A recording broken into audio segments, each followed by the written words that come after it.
Hi, everybody. Welcome to FNS Wrestling Podcast, episode 318. Back down to the basement with that guy, my son, and co-host, Jack. Talk about another week of professional wrestling. Heavily AEW focused, but we'll talk some NXT as well. Quickly run down that show. We'll probably bring up some main roster things that happened in WWE. Not as much as AEW stuff for sure, but I guess there was some notable things that happened. I don't know, what did I do yesterday? Oh, I'll say there's timestamps to everything before I start bantering. You can locate any segment you want before we just sort of talk about the week that wasn't necessarily wrestling for us right now. So I was downtown in the big city, Toronto, yesterday, picking up, long story short, a free 75-inch TV and a free monitor for your second monitor for your brother. Good old uncle came through with some stuff, so that was pretty cool. Head down, had a nice lunch with him. Just me and your mom, because we couldn't take any of you because the car was literally full of the giant television filled the car. Oh, I thought it was because I worked. No. Well, that too, but we couldn't have. We had the back seats down and the TV was full. The car was full of TV, so that makes sense. And then your brother's been working an insane number of hours on his construction job. Yeah. Like 15 hours a day for this week, so he's happy to sleep in. We're recording my preferred time again this week. But you didn't really sleep in today. Not for him, no. For a normal human, yes, because he got up around 11. But for a guy that's been known to sleep till like 2 in the afternoon, it was nothing Although major. I don't know how much he actually sleeps, because sometimes there'll be like, I'll wake up at like 10, I don't come downstairs for like an hour. I think sometimes he just is on his phone, drifting in and out of sleep. We all Yeah. do that, I think, to a certain degree. Yeah. And then the plan was today to get together with your aunt and uncle and take them. They really want to try disc golfing, which I've become obsessed with. But the forecast is like we're on a special weather statement for the amount of rain we could be receiving today. So Them or us? both. Okay. Because they're only an hour away, so we're both under the same guess, sort of system warning. So we're going to push that to maybe Labor Day or something. So it looks like we've got the weekend free. So we'll see what we get into. But anything you wanted to discuss on this banter where you can discuss anything as you wear my G.I. Joe shirt that is too small for me and is now got dirt on it somewhere? Peanut butter. Peanut butter. Oh, so we're just broadcasting with peanut butter on our white t-shirts today? Yeah. Love to I see didn't it. feel like changing or doing anything. I actually went and put a wrestling shirt on because we're not going out today. I had and I also realized the t-shirt I had on was the same t-shirt I wore in episode 317, so I didn't like it. Because I thought a thumbnail or a image, and I was like, oh, nope, I'm not wearing the same shirt 2 weeks in a row. So I went and put on my Aleister Black, since he's back to wrestling, this weird shirt with like the fingers cut off and fire coming out of some of them. And all the fingers. Yeah. An old NXT shirt, but it's awesome. But Yeah. back when he was really cool, before we knew that he wasn't so cool. But anyways, I don't know. Anything you want to discuss? Or The are you only ready? thing I did was drive the cousins last weekend. Oh, right. You were working at a festival. Yeah. Basically just a driver for them, as they have like a bubble tea shop, and we're running it like a stand at a festival, I guess. And you were the guy anytime they needed supplies or anything, right? You just took their car and did like a dozen runs back and forth. It was easy. Around Peterborough. Went shorter than I thought, so that's good.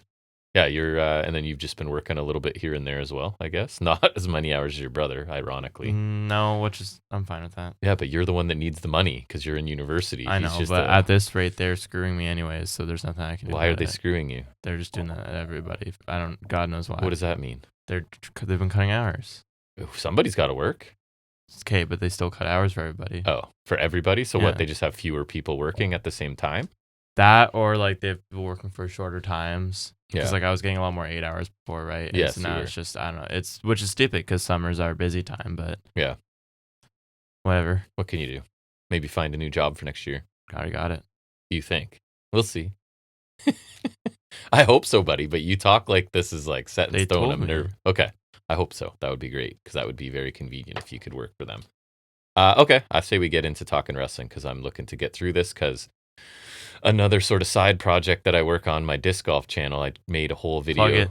Spent north of 7 disc golf. If you happen to overlap into the world of disc golf, I've only released like 4 or 5 videos. It's just me filming my rounds and talking. So if you want more of me talking about super nerdy hobbies, Doing a different thing. I know you're here for wrestling, but So I edited a video last night. Took almost 2 hours to throw it all together, and it's gone this morning. So I guess I I think the footage is still on my phone, so I guess I'm just redoing that today, which I actually like doing it, but I don't necessarily like doing the same one twice. You know what I mean? Like, That's I don't fair. mind editing the videos It's at just all, that you already did it. but it was done and ready to post last night, and now it's vanished. So that'll be my afternoon, I guess. Yeah. But on a rainy day, what are you going to do? But anyways, I say we talk about wrestling a bit. All right, we'll do that now. First segment, you know what's coming. It's news and rumors.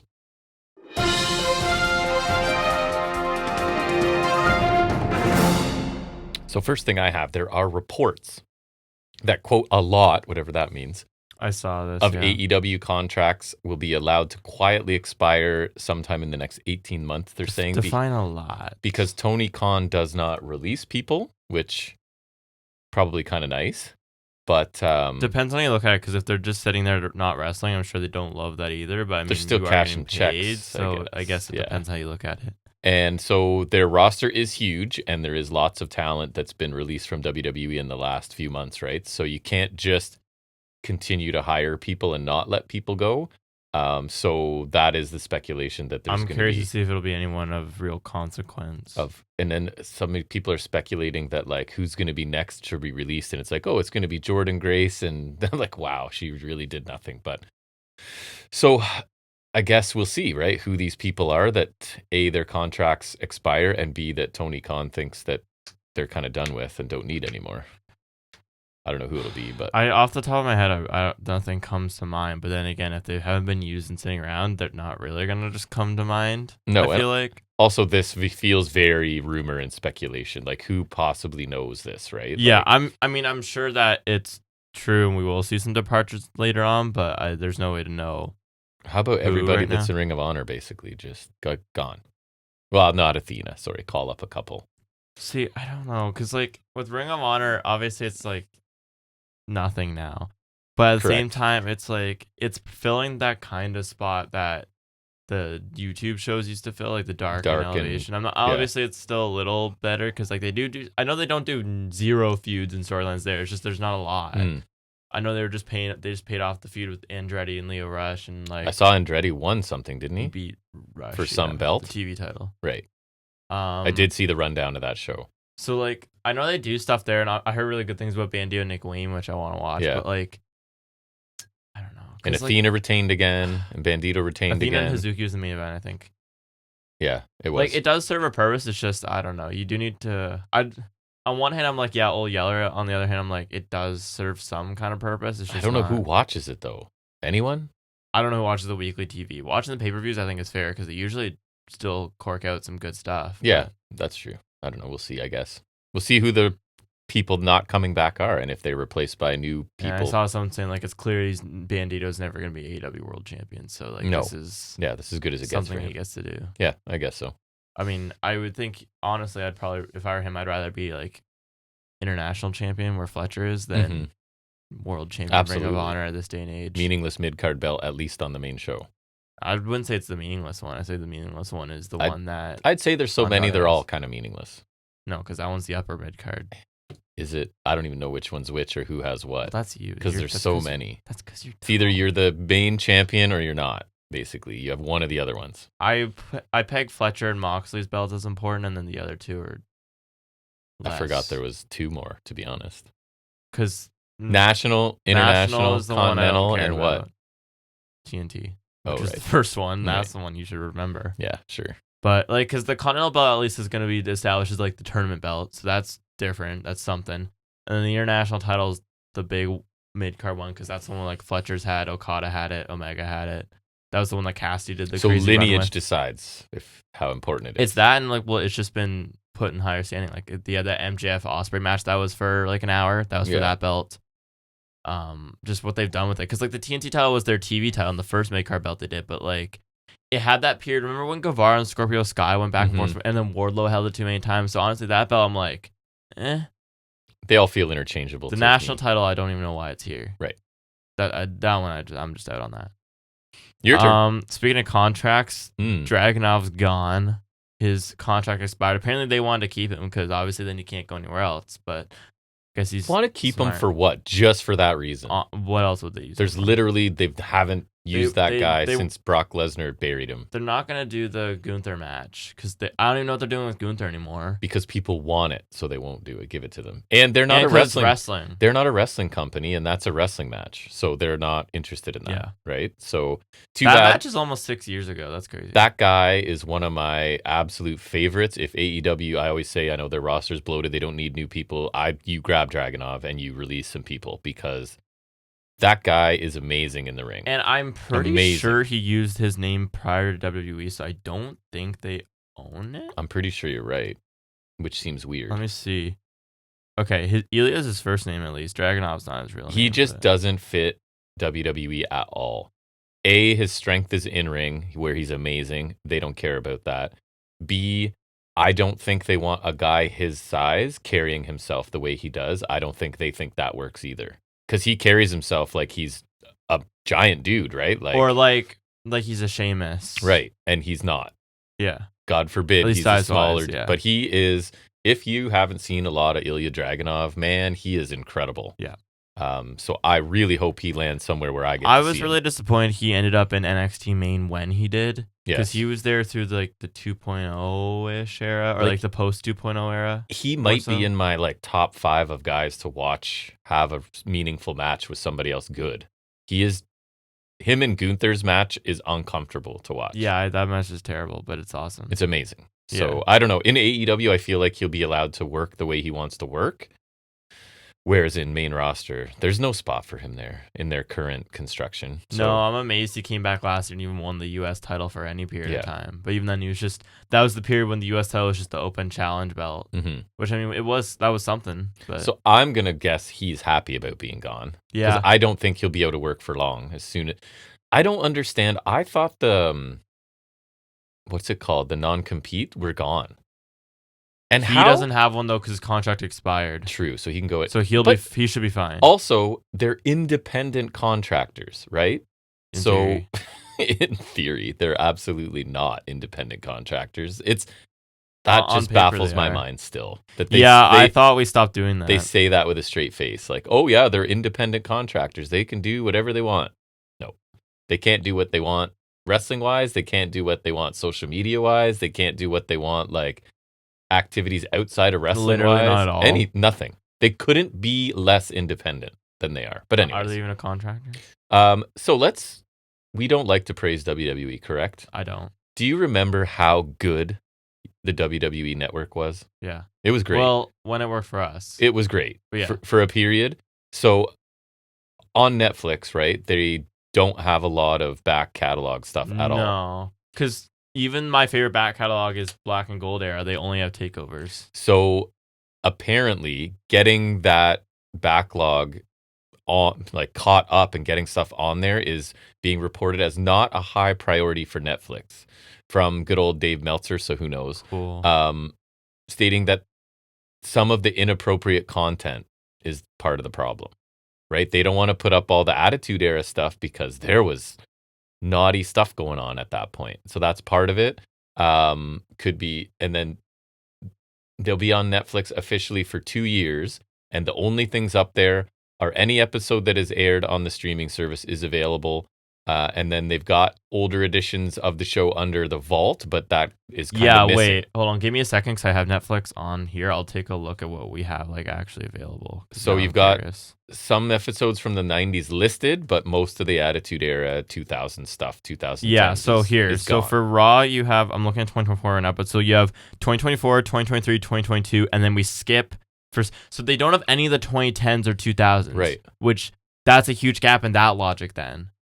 For some reason, for the SmackDown vault, this is Raw vault, they don't have anything from when I started watching, which makes no sense because that's the PG era. You're the problem, I guess. So they skip from 2022 to 2001, where they only have 5 episodes. 2000 they have 9 episodes. 1999, 16, 1988 there's 20.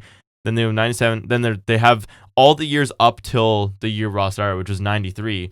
But again, 93 they only have 7 episodes, which makes no sense because again, that's not even an Attitude Era. That's And it's weird. They skip from September to December. It's so strange. When the network was good, I would just throw it on and watch random stuff and go and watch. And they had so many things that were and they would recommend things and they would put collections together. There was random collections, or now things like the UK tournament and the CWC, there's nowhere for those. Those things are basically just lost media now. Yes. Or like some SmackDown, you have some.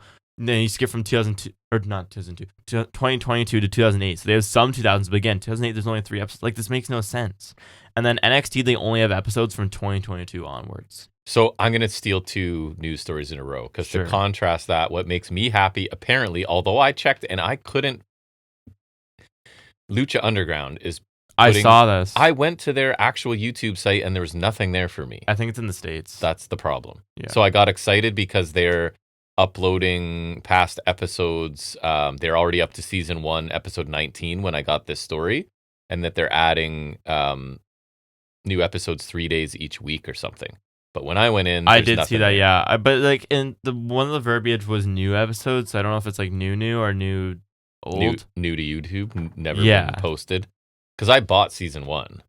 And I have that, but I would like to watch more. But I got excited and then like, nope, no access to it. Yeah, I missed the network. It was good, man. And I don't like to compliment them, but it was super easy to use. I guess they can make more money being on a different stream service or they weren't making enough money to care. What I mean. Yeah.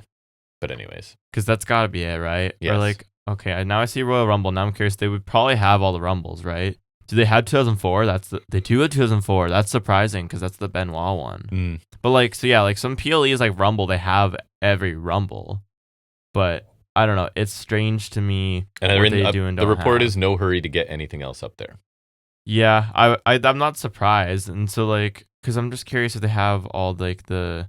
Oh, I didn't mean to rate it. I wonder how long their deal with Netflix is because I don't think. Did you just say 2 years? I don't think Netflix is happy. Like how much longer?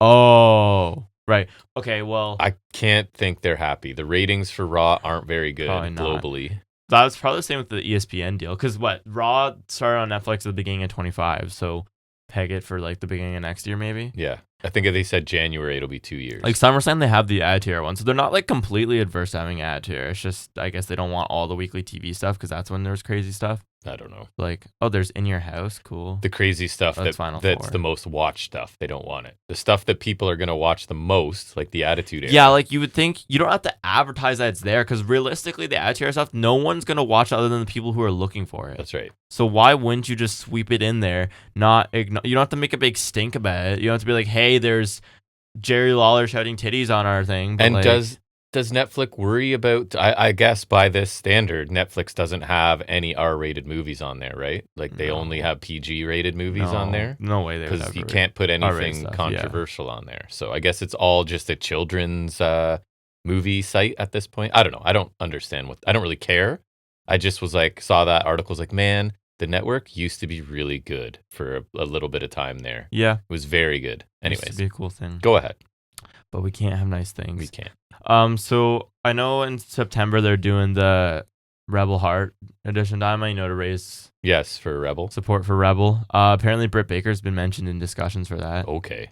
I mean, very rumor right now, but I'd love to see her back. So there's the first one of the releases, the quiet not renewing her contract, right? And then away she goes. Because I forget what the deal was with her, which sucks because she was amazing for a while. She was awesome. She was amazing. Yeah.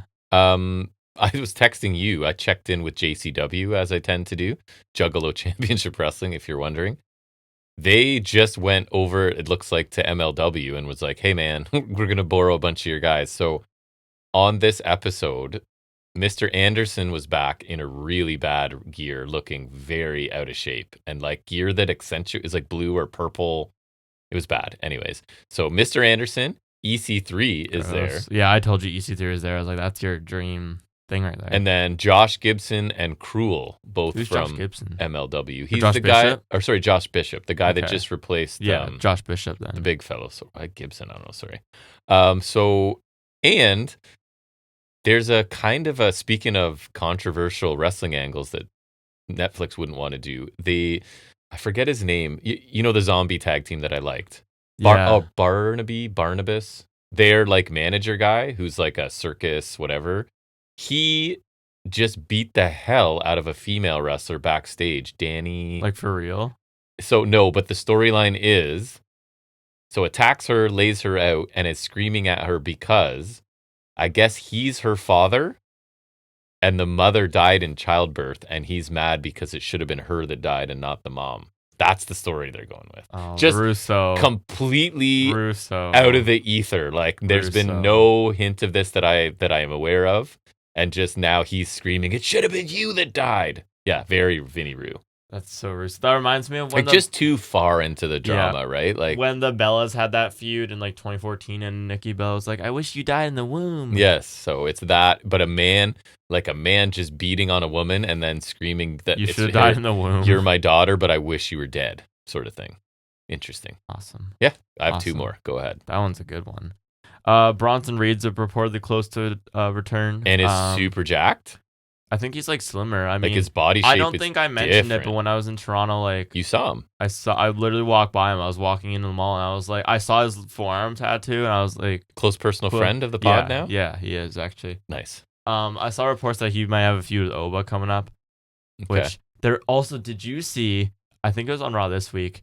Oba's impression of Braun. No. It's hilarious. Really, Oba being funny. Nailed it. Nice. Like they're doing Oba and Breaker for Sunday night's main event. Yes. And so they have kind of promo, and he Rip did like Breaker is gonna get murdered. Yeah, he did a line mimicking Breaker, and it was so spot on. It's hilarious. I'll try to find it for you after, but it's so funny. But we're just gonna feed both of the Visions guys to Oba, I guess. Yes. So it really I don't know what's going on with Braun Breaker. Like they've cooled on him for whatever reason. Cooled on him. They've cooled on Dom because they don't know how to push people anymore. Yeah. They'll just wait for a moment. Or they don't want to. And you are evidence of this next story. Awesome. Did you hear this about Fight Forever, the AEW video game? Yeah. Massive losses. And let's say correct me if I'm wrong, these are true statements. You love AEW. Yeah. You love wrestling video games. Yeah. When's the last time you touched that game? You own it? Right. Like maybe like a and you wanted to like it. You would have gone beyond to like it. Yeah. And I still do. I like it. It's not the 2K games.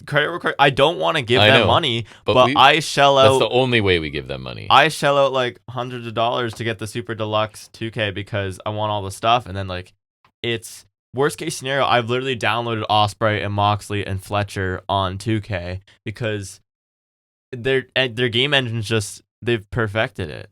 And they have the creation suite I like I can make all the crap I want to do. Yeah. Universe mode is like perfect. Yeah. At least for what I want to do. Because I don't know how to set up like the promos and cutscenes anymore since they changed it, but I also don't care. I'm just trying to play out matches and set up a card. Yep.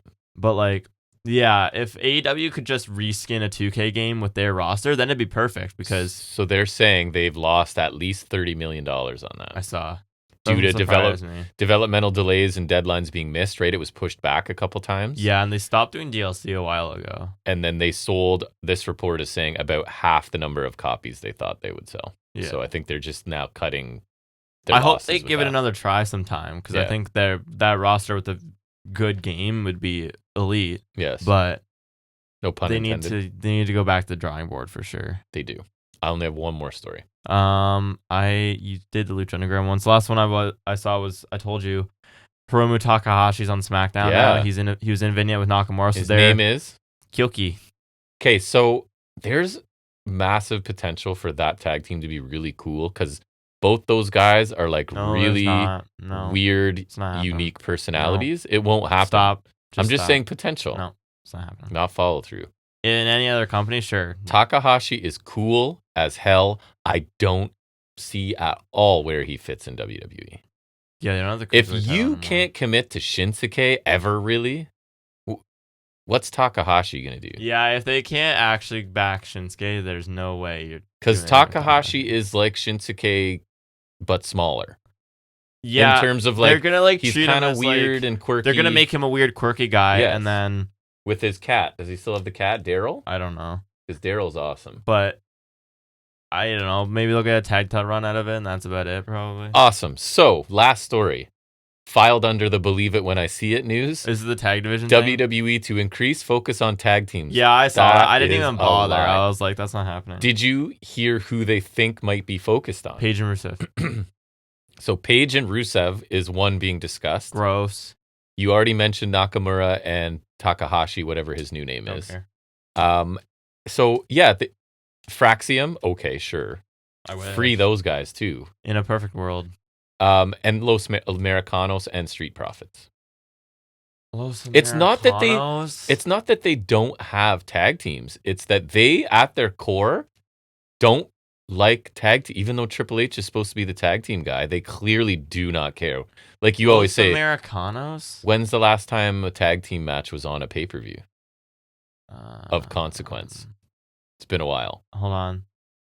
Never. Maybe never. Like the title match? Anything. That wasn't just two stars thrown together. I mean, there was that match with like the Usos and the Vision on Mania. Jelly Roll and whatever. They had like the Usos and the Vision when there was iShow Speed, but yeah, right. It's always a celebrity thing or yeah. So, anyways, that's why I don't really believe it. Like, and you have Los Americanos. Why? What's wrong with that? They're good. Do British Strong Style. Well, they're not going to do that. They're going to go with the funny because they need to make them a joke, not serious. They're not luchadors. They are now. Pete Dunne. They've probably had more exposure on TV as luchadors than anything else. They have, but I don't care.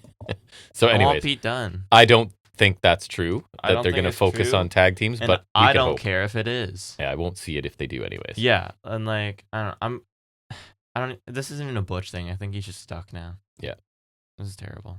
All right, that's wrapping up news. We'll get into discussion. The first thing we always discuss after news, and it's by far our most in depth. It is taking a look at Wednesday's episode of AEW Dynamite.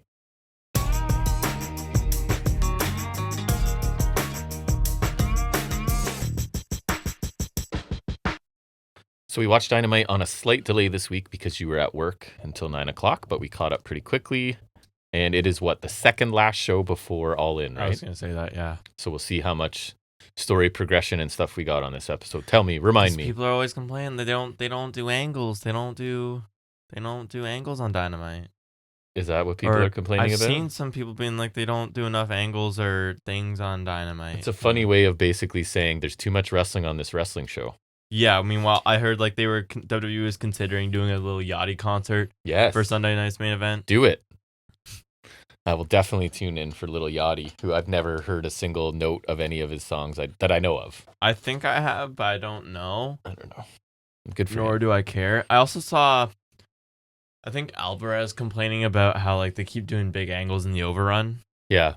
And like the big ass overrun. Do you turn it off, Alvarez? That's what I saw people saying. I was like, yeah. Too late? Got to go to bed? Because like I do agree that if you're doing a big angle, like when what do you want, a squash match in overrun? I guess, or like because there's such an egregious overrun a lot, which there has been for sure. Not that I care. I really don't care, but I guess I don't know. I don't remember what his whole point was, but saying I do get like doing it during the actual show, so like you're more likely to get more eyes on it. But at the same time, if you really are invested in it, you're gonna watch the overrun. However, I do mock him a little, but I was thinking this one was super overrun.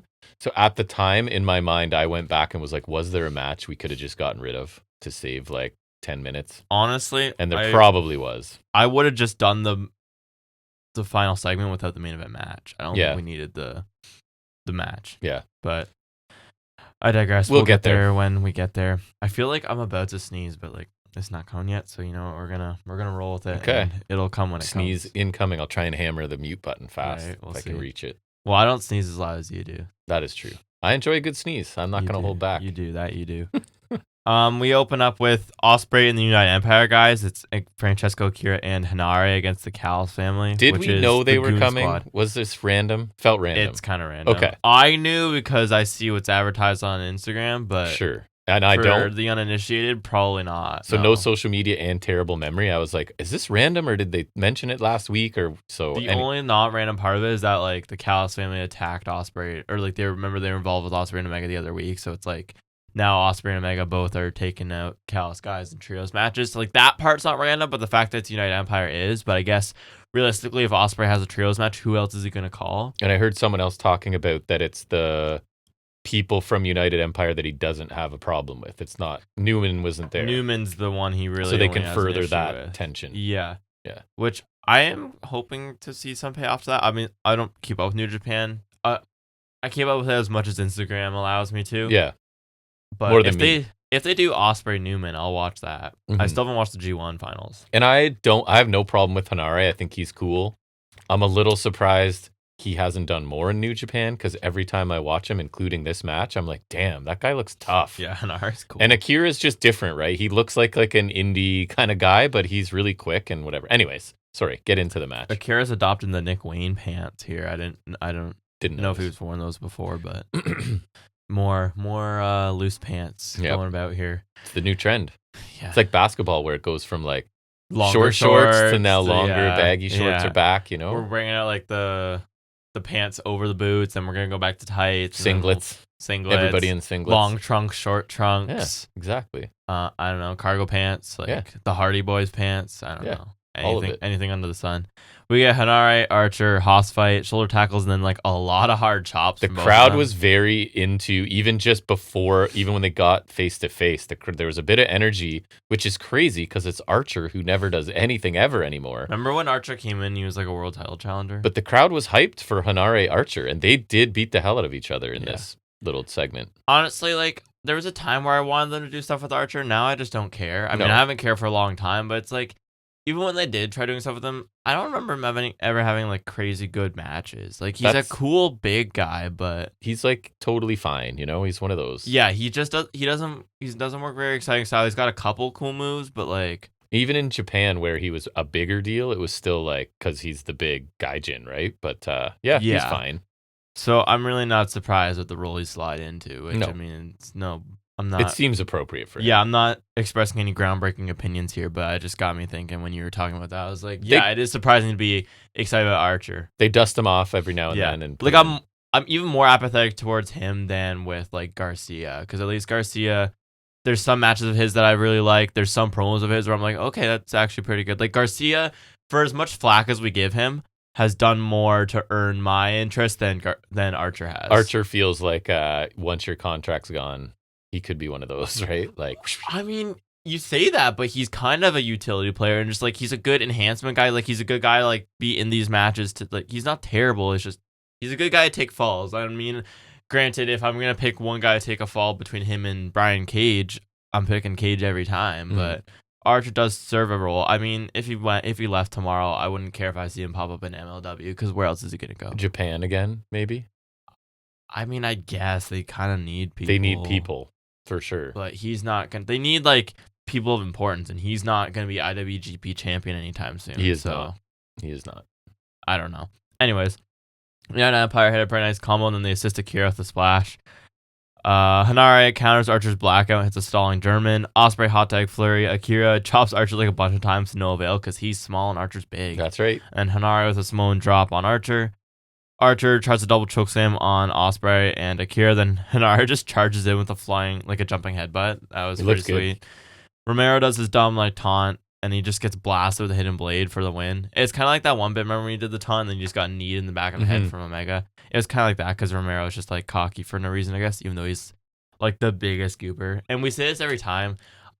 Obviously, it's like the Callous B squad or whatever, but quickest way to make me not give a shit is to put Romero in there. 100%. Honestly, I would genuinely rather you put Trent in there. And obviously, Trent having now being teamed with Romero a bunch for a while means nothing to me either. But at least Trent, I always kind of like Trent a bit. So at least give me Trent. So what you said, this match had Archer and Rocky Romero, so my expectations weren't super high. I will say, I enjoyed it. I did. I enjoyed this one better than the main event one, because one, the novelty of seeing the United Empire guys is still kind of cool to me. Like, that was just a nice way to change it up. See some guys. I thought Hanare looked badass. Hanare had some cool stuff. Honestly, it was one of Archer's better outings too. I actually thought Akira made Archer look like kind of a beast in a few little stretches. And Akira's really fun too. And I do think that Ospreay wasn't super heavily involved in this, and I don't blame them for that. They don't need him getting injured 2 weeks away. They had him do that street fight like 2 weeks ago. So this one kind of over-delivered for me. I thought it was pretty fun. Because I didn't like 2/3 of one team, and I thought this was a fun match. Yeah, it was fun. I agree. Then we get an Okada interview. He says nothing is more important than family, unlike Takeshita, who left because he was so selfish, and he's confident Fletcher won't make the same mistake. The only thing that matters is that the international title stays in the family, and if Kyle retains, he'll be happy for him, but if he becomes new champion, he expects Kyle to be happy for him as well and raise his hand. I like this. I thought Okada's English has definitely gotten better. Mm-hmm. And he continues to amuse me. I love him taking shots at Takeshita just forever. I like what he's saying here, and I don't think he will be happy for Fletcher Of course if he not. wins. And hopefully Takeshita wins, and we'll prolong like finding out, because you have Takeshita win the title, and then we can kind of avoid finding out if either guy will be happy for the other. And then you could also, if Takeshita wins the title, you could have Fletcher be mad at Okada or be mad at Callis for putting him in the match. There's a lot of ways to go. Yes, I'm really excited for this. I love Okada because he's doing this thing where, like, we know he's full of crap, and he knows that we know he's full of crap. But he's just that guy that's like, call me on it. He's playing to Callis because he knows just Callis keep saying what he's supposed to say. And he knows Callis will eat it up, and right? Everybody knows it's all insincere, and he knows that we know, and it's this stupid little game we're playing. He might even know that Fletcher knows, but again, because they're doing this happy kumbaya family, Fletcher can't call him on his shit. Because he's the annoying, like, sibling that's like, I'm not touching you though, but I'm not touching you, but I'm not touching you, right? So I think he's great at this. Like, we all know what he's doing, and he knows we all know, and he's just like, so what? What are you going to do about it? Because Callis isn't going to do anything That's about right. it. So I really enjoy him still. I agree. He's super entertaining. And he's getting so much out of so little. I don't know how people can say that he was wasting AEW. We were not Okada fans when he came. I going into his AEW debut, I was not. We were probably for AEW fans and sort of like New Japan followers, at least, we were probably the least excited for him to honestly come. I was, because we're like, yeah, he's good, I get it, but like, well, honestly the style is like, he'll probably fit fine in WWE. He's so entertaining. Yeah, like, and yes, he hasn't been world champion, but this isn't New Japan. AEW operates differently. AEW has a much more stacked roster. He can't be the world beater that he was in New Japan, and right? He's been pretty protected regardless. He has been pretty protected. Like Kevin Knight beating him. Fletcher beat him twice. Kevin Knight beat him once, like in the C2. Those are big deals, right? And him finally losing the belt to Takeshita was a big deal. Him even like not winning the C2 last year, I thought was a big deal as well when Moxley won it, right?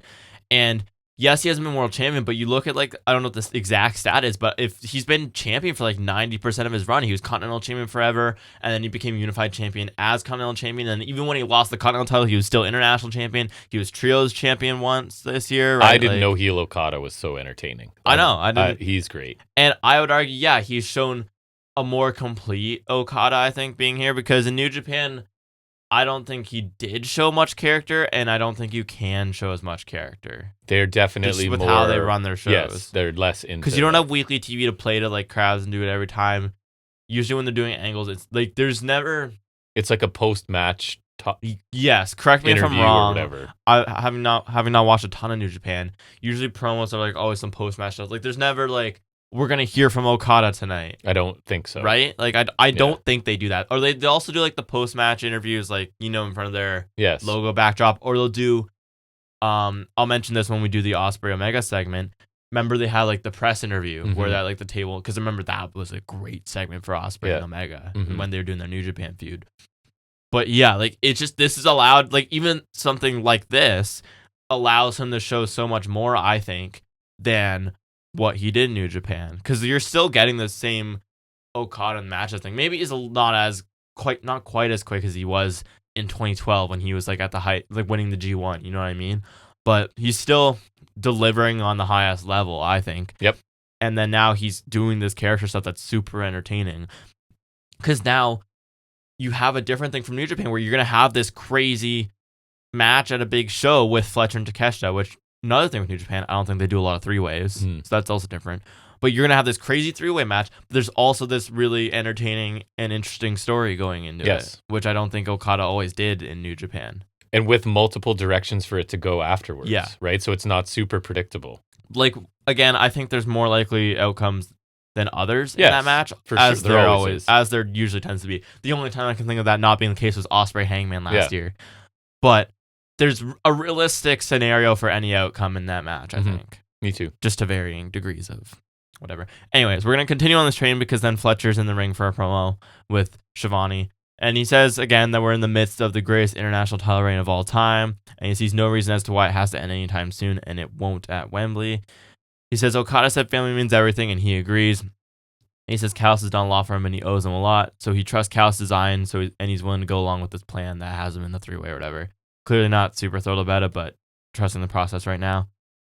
He tells Okada he needs to know his role in this, and if family is as important as he says, then he'll have no problem helping him retain the title, which I really loved. He says they can agree they both hate Konosuke Takeshita. He congratulates him on losing the G1, which I thought was pretty funny. Mm-hmm. And he calls him the most selfish and narcissistic jerk he's ever met. Then Takeshita's music comes out. We get a brief brawl. Snap, half and half from Fletcher. Blue Thunder from Takeshita. Fletcher goes for Londa in the corner. Takeshita counters. Poison Rana, power drive knee, raging fire, and Takeshita touches the belt, so he's not winning. I was just going to say, what does this mean? He looked like a beast here killing Fletcher, but I'm like, oh, what it's not to go home, so we're not unsalvageable. I guess, but yeah, and the commentary pointed out too that like Okada's nowhere to be found to help Fletcher, right? That is a good point. So yeah, I don't know. I thought Takeshita looked like a beast in the beatdown, but I do fear that what that means for him, like getting over so clearly here and picking up the title, is kind of the kiss of death. Not that I even like need Takeshita to win it. I don't think I'm kind of happy any outcome of those three. It doesn't really matter to me that much. Me personally, I would just rather not be Okada. But I think storyline wise, it has to shift off Fletcher to one of the other two. I disagree. Really? I just think it shouldn't be Okada. Because then if you have Okada not win, then his bullshittery is put to the test, because now he's like got to pretend to be happy that the belt's still in the family when it's not him. Yeah. He's got to then we're going to see him probably trying to antagonize Fletcher more. Like, I feel like there's more interest in purely just not Okada winning, because we know if Fletcher loses the belt, we know he's going to be angry and pressed. And maybe you're right. There's a face still turn coming for Fletcher then? Not quite, because he's still healing on Takeshita so much. I'm like, I don't know.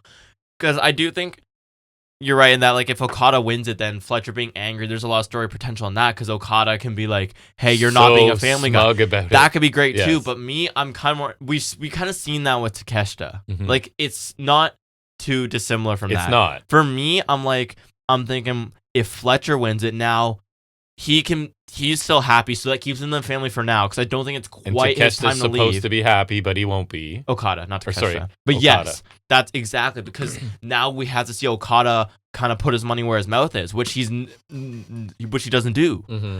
So I think it'd be interesting to see him do that, because now he has to play nice with the fact that he didn't win the title, or risk maybe losing favor with Callis, or looking like a hypocrite, or yada, yada, yada, right? So I think it'll be interesting. Or you have Takeshita win it, and both of them are mad, and they blame each other, and you could do that too, which I also think would be interesting. Mm-hmm. Which then, yes, that would also kind of be like the Takeshita feud, but whatever. I'm open to it too. Everything's been done in wrestling. You're not going to find unique stuff to do. I'm kind of leaning towards Fletcher retaining from a story perspective.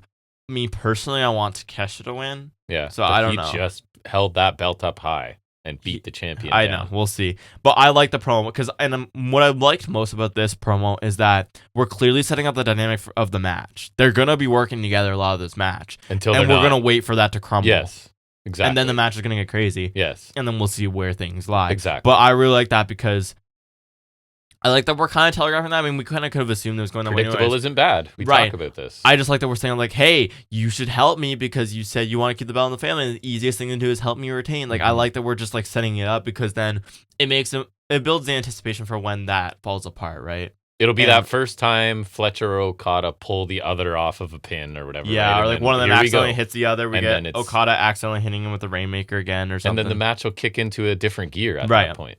And I think it'll be fun to see the Callis family crumble further, because that's been super entertaining, I think. Yep. Okay, then we get a big old segment. It's Renee sitting down with Ospreay and Omega. She does pepper in questions, kind of nodding to their history. I just did not write down what Renee said. We'll get the gist. Ospreay was talking about the first match in AEW and how he was, or not AEW, I think PWG it was, sorry. And how he was out of his depth trying to make an impression. And Omega he said he was like keeping his finger on the pulse to see who was hot in the indie, so Ospreay wasn't one of them naturally, and he wasn't blown away, but he saw the potential. Then we cut to talking about their Wrestle Kingdom match, and he says Ospreay is completely different by the time they wrestled at Wrestle Kingdom, and he became the face and filled his shoes in his absence.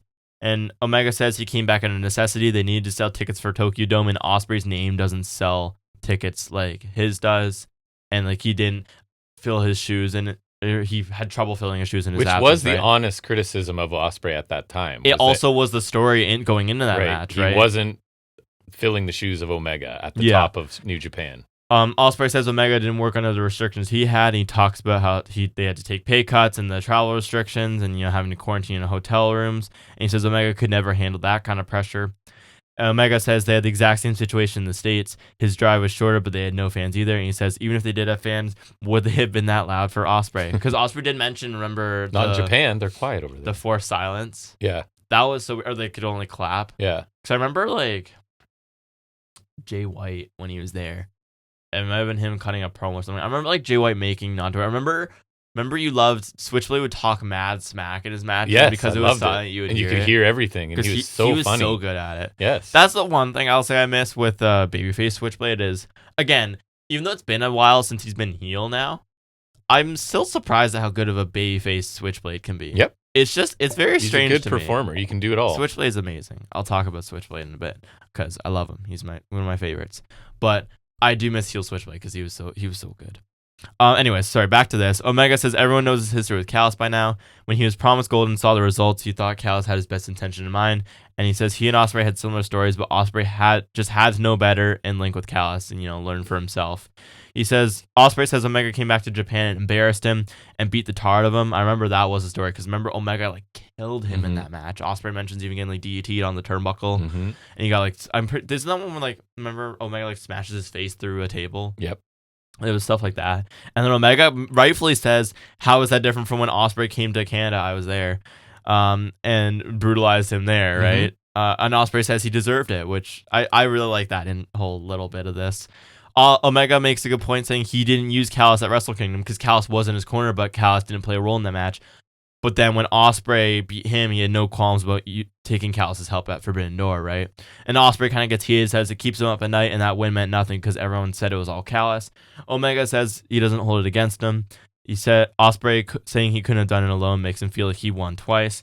And then he talks about how after diverticulitis, he can't do things the way he used to, but it forced a change in him, and he's a better wrestler now. And he basically questions if Ospreay can say the same, that he's become better after his broken neck. Omega asks if Ospreay feels confident after that, challenging him at his best. Ospreay says he thinks about what he said hurt Omega, which was the whole reasoning behind Omega's redemption attack, right? That whole bit. And he says Omega has never seen him as an equal. And Omega asks who's the one with an ego, because he says if Ospreay won, or he questions if Ospreay wanted him to win the title out of kindness, or if because he knew Omega was at a weak point and would be an easier prey than MJF. Ospreay gets heated and calls bullshit. Well, actually, he says bollocks. Bollocks. And he wants to beat the best Omega in front of his family and countrymen. And he has the chance to be the first Englishman to win the world title on home soil, and the pressure's on him. And then Ospreay says he crumbles every time, but he can't do it this time. He has to do it alone, and he's not satisfied until he beats Omega, and he'll do it when it matters most. Omega says Ospreay failed when it mattered most last time, and he will again in front of everyone. Ospreay gets angry. And he stands up when Omega mentions his mom.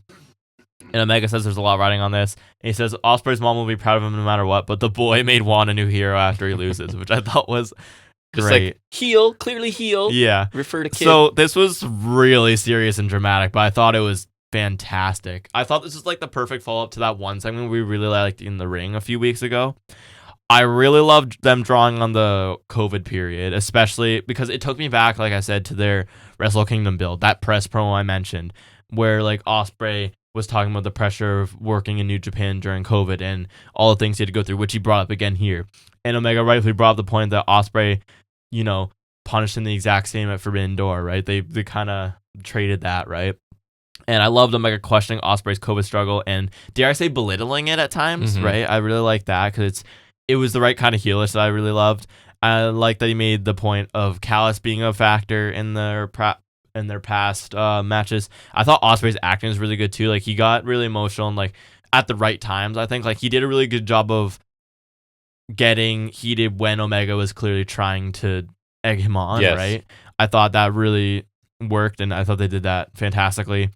And I think it also feels really real when he talks about how big this moment is for him. I'm sure that's a lot of real emotion. There was a lot of things I didn't catch here because they were saying so much, and they even went back to their PWG history. I loved Omega mentioning Ospreay's family because that was some great like cherry on top for the rage bait here.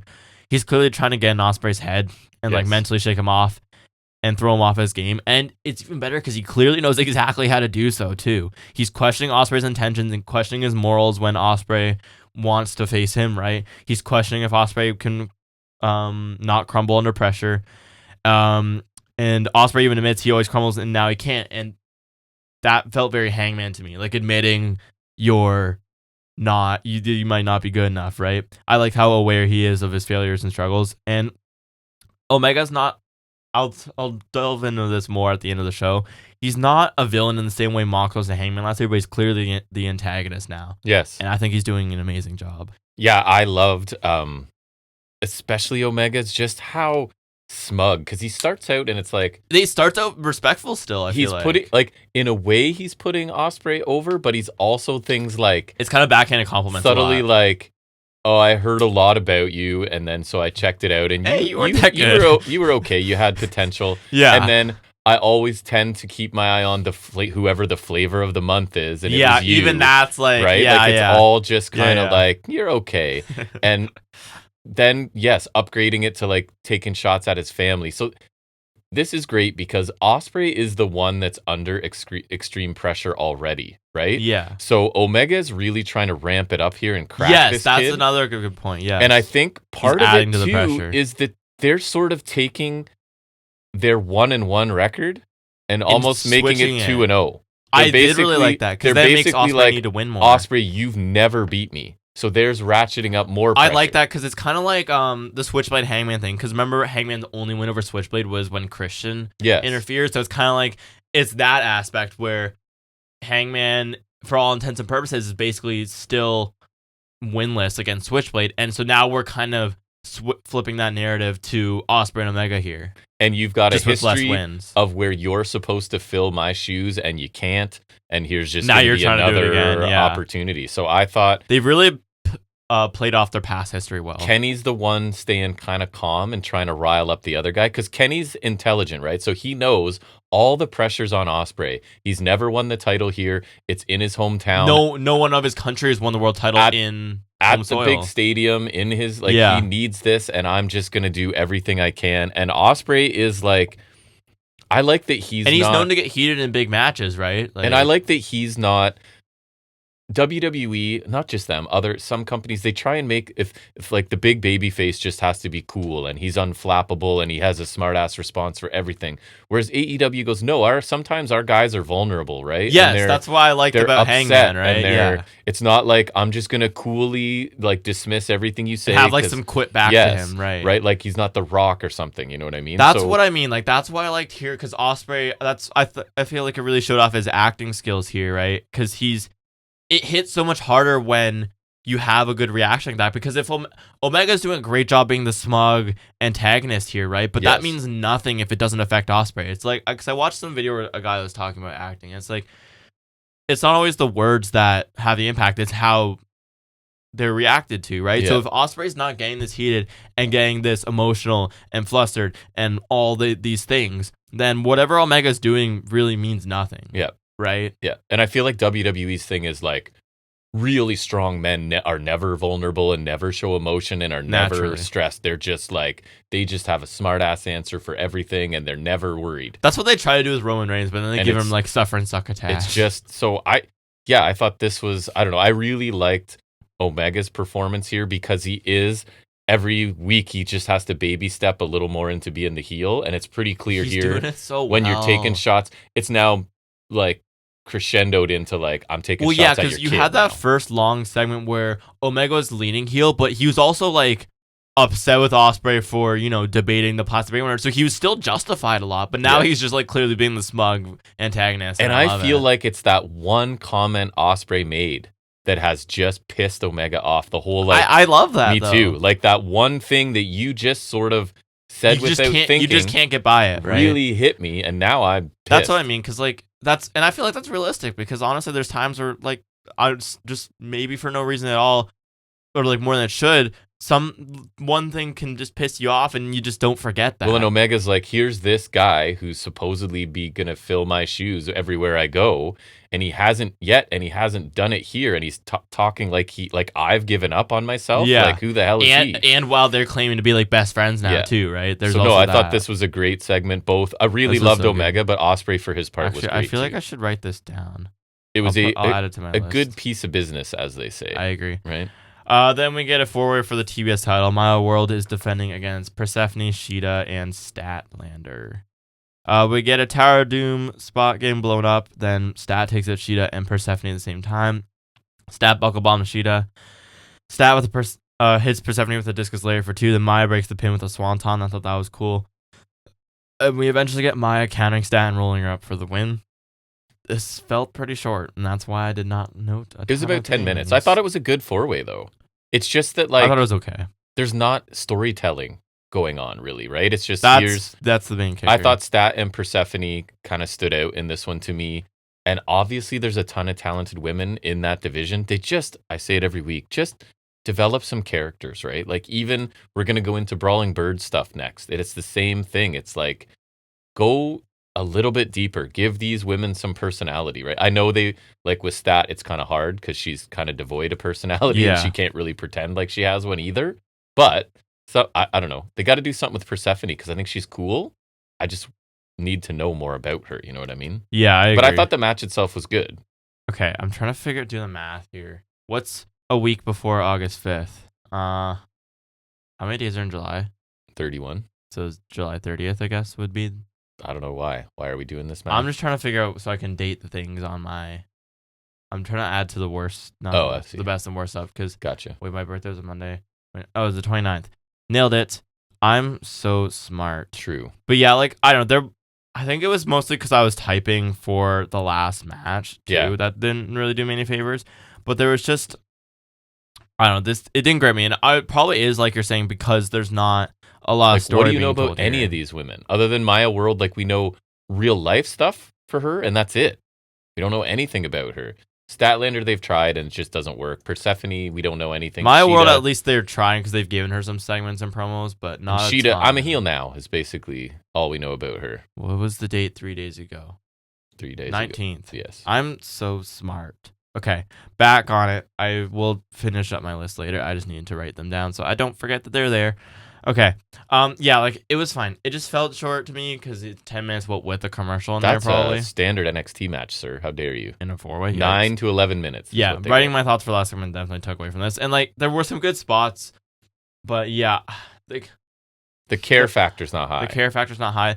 Even though you're not completely devoid of story here because they've been having these women in orbit lately. Mm-hmm. It's just not a strong story. It's not really defined very well. And it's also not with like some TV matches where the action's just so crazy that I can forgive a lack of It's basically story. Like we're supposed to go, oh, they're heels and they're faces. And that's the story. I agree. Then we get a Brawling Words promo. We're both undefeated. We're gonna win. I'm not even gonna. I just don't like the promo style, I think. I said to you in the moment after, I was just thinking my opinion. I just trying to process what they said. I'm like, I don't think I like their promo style. Baby faces, they're really obnoxious. That's what I mean. I feel like that's exactly, it comes off as obnoxious. And for me, taking notes, they throw so much at me so quickly. I don't have time to process what they're saying. It's so many, it's like sentence, British term. Like, it's so...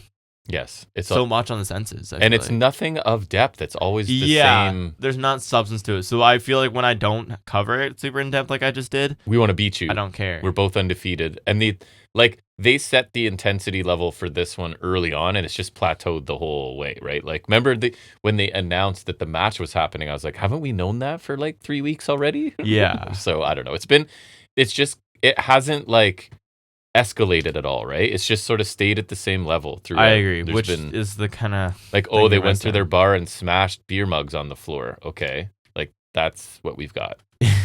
Anyways, it's just frustrating because you see what they're doing with Ospreay and Omega, and you're like, just sprinkle a little of that somewhere down the card. Even what they're doing with Willow and Monet, I think, has been really good. Yeah, at least they're clearly trying something. Yes, I agree. It's not lazy. I agree. Then we get the most bracket-breaking match in tournament history, maybe. Yep. It's Jay White and Jon Moxley in the Continental Cup quarterfinals. Mm-hmm. So because I didn't tell you, I think, till maybe the day before, but I remember seeing this, whenever they posted on Instagram, and I was just so upset. You were like this annoyed. This should have been the finals. Mm-hmm. I couldn't believe it. Yep. I was like, oh, it's over. It's so over. Like, I saw them announce this match. I was like, oh no, it's done. Like, I think this was everyone's finals too. That's all I saw was everyone surprised this was Makes it. sense. But I no. don't. Now I see. I think I know where it's going. Yeah. I mean, I'll talk about it later. Anyways, it's Jay White and Jon Moxley.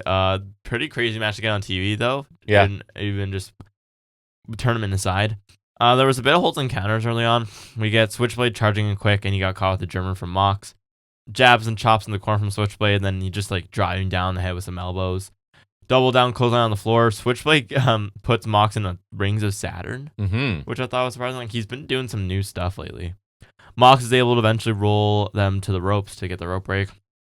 Stalling pile driver from Mox, suicide dive.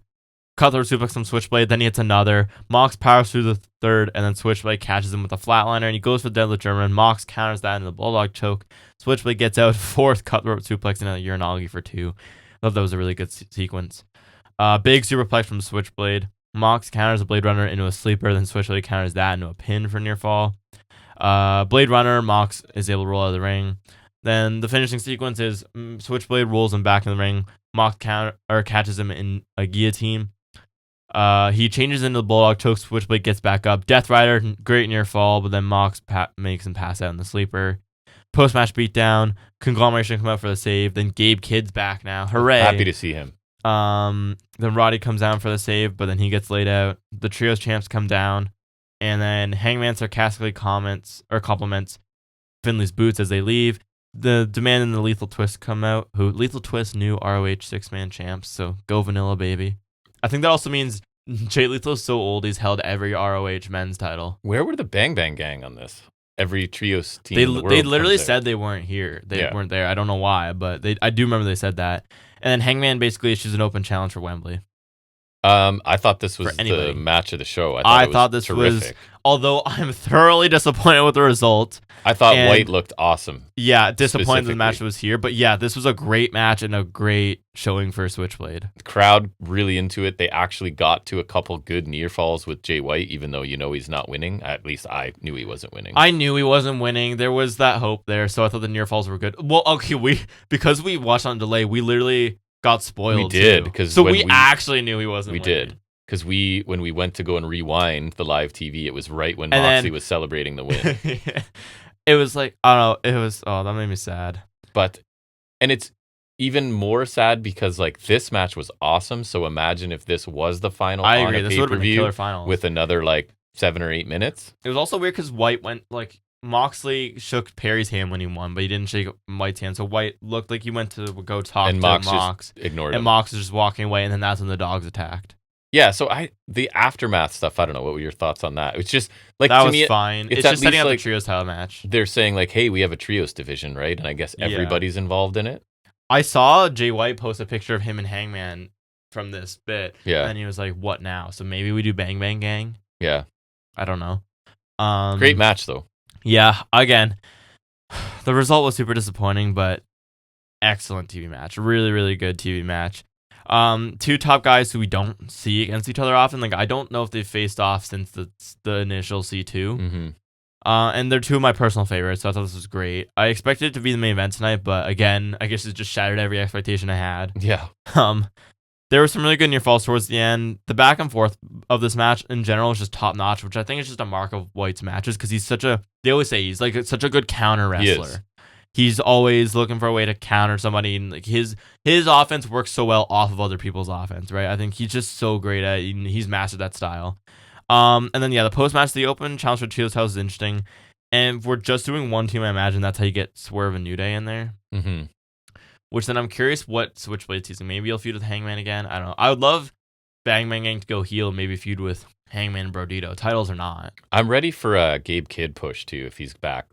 Yeah. I really enjoy him. I just think he does the like unhinged gimmick really, really well. I think you should give the dogs another run at the trios titles because he got injured. I don't know if they would have lost the titles otherwise. True. Because they literally held the titles for like 1 or 2 days, I think. Yeah.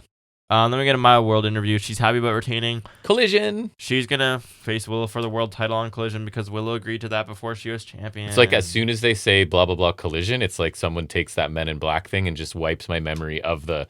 Because as soon as it's not going to be on Dynamite, I'm like, I don't even need to listen to this. So she said things. I'm sure it was great. Yeah, it was fine. John Cruz comes up to talk trash about Andrade in Spanish, and he's all cocky because Andrade's not here. Oh my god, he is here. There's a match. It's the back elbow. It's the DM for the win. And then we get a post-match promo. He's saying things in Spanish. MJF comes in the Tron, and he says next time Andrade sees him, he'll be staring at the lights in Wembley. And then Andrade beats up Cruz again and says, how you know. Yeah, it was a really cheesy setup just to have Andrade kill a goober. And then MJF's in a hot tub cutting a promo. So kind of weird that this is MJF's role on their biggest show of the year, eh? I don't hate it. It's what he did last year with Briscoe, I know, much. But like he is the best heel in wrestling right now, I would say. And he is nowhere near the top of the card in this. I agree. I do think we should have just done MJF Andrade as a match, like straight out. Mm-hmm. But they've got to have some plans. And I feel like MJF's just like not worried about it. He knows. Like we always say it, he's a made man, right? It doesn't matter what he does.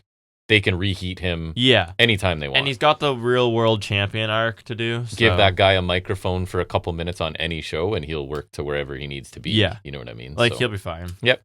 Then we get Mercedes Moné and Willow in an interview via separate screens. Locations, right? So because they're just such heated rivals. Moné says she didn't beat Willow's ass last week hard enough because she's still smiling, and Willow says she can't take her smile off her face.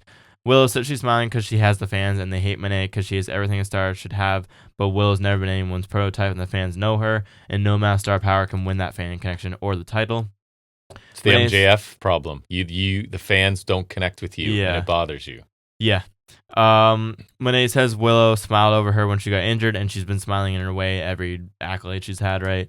And she recounts all the things Willow's done to her, and she says Willow's a bully, which I do like the heel logic in that. Yeah. I did like that. She tells Willow to keep smiling because she has 11 days left, and she'll take that smile once and for all. Then they get heated. They go to fight each other in a brawl ensues. The brawl spills out to the arena, and security eventually separates them. So, again, I prefer this Moné because she has something specific to say and something She's to got an actual gripe here. Instead of her just going, I'm amazing, I have 1 million belts, it's specific problem with Willow. So much more interesting to me. I agree. I feel really bad for Tekla. I agree. Because she was on fire. And then it's like, sorry, the timing kind of sucks. We need to shelf you. It does really suck. But what is she doing? Is she in Japan? Nothing? I don't think she's... Because she was red hot, man. And I wasn't a Tekla fan until that run. The optimist in me, I'm going to say, like, I think she's now proved she's good enough they can reheat her. I hope like, she'll be okay, I think. So, yeah, is there a chance Willow retains? Yeah. Big signature win for a woman who has been there since the beginning and everyone loves her.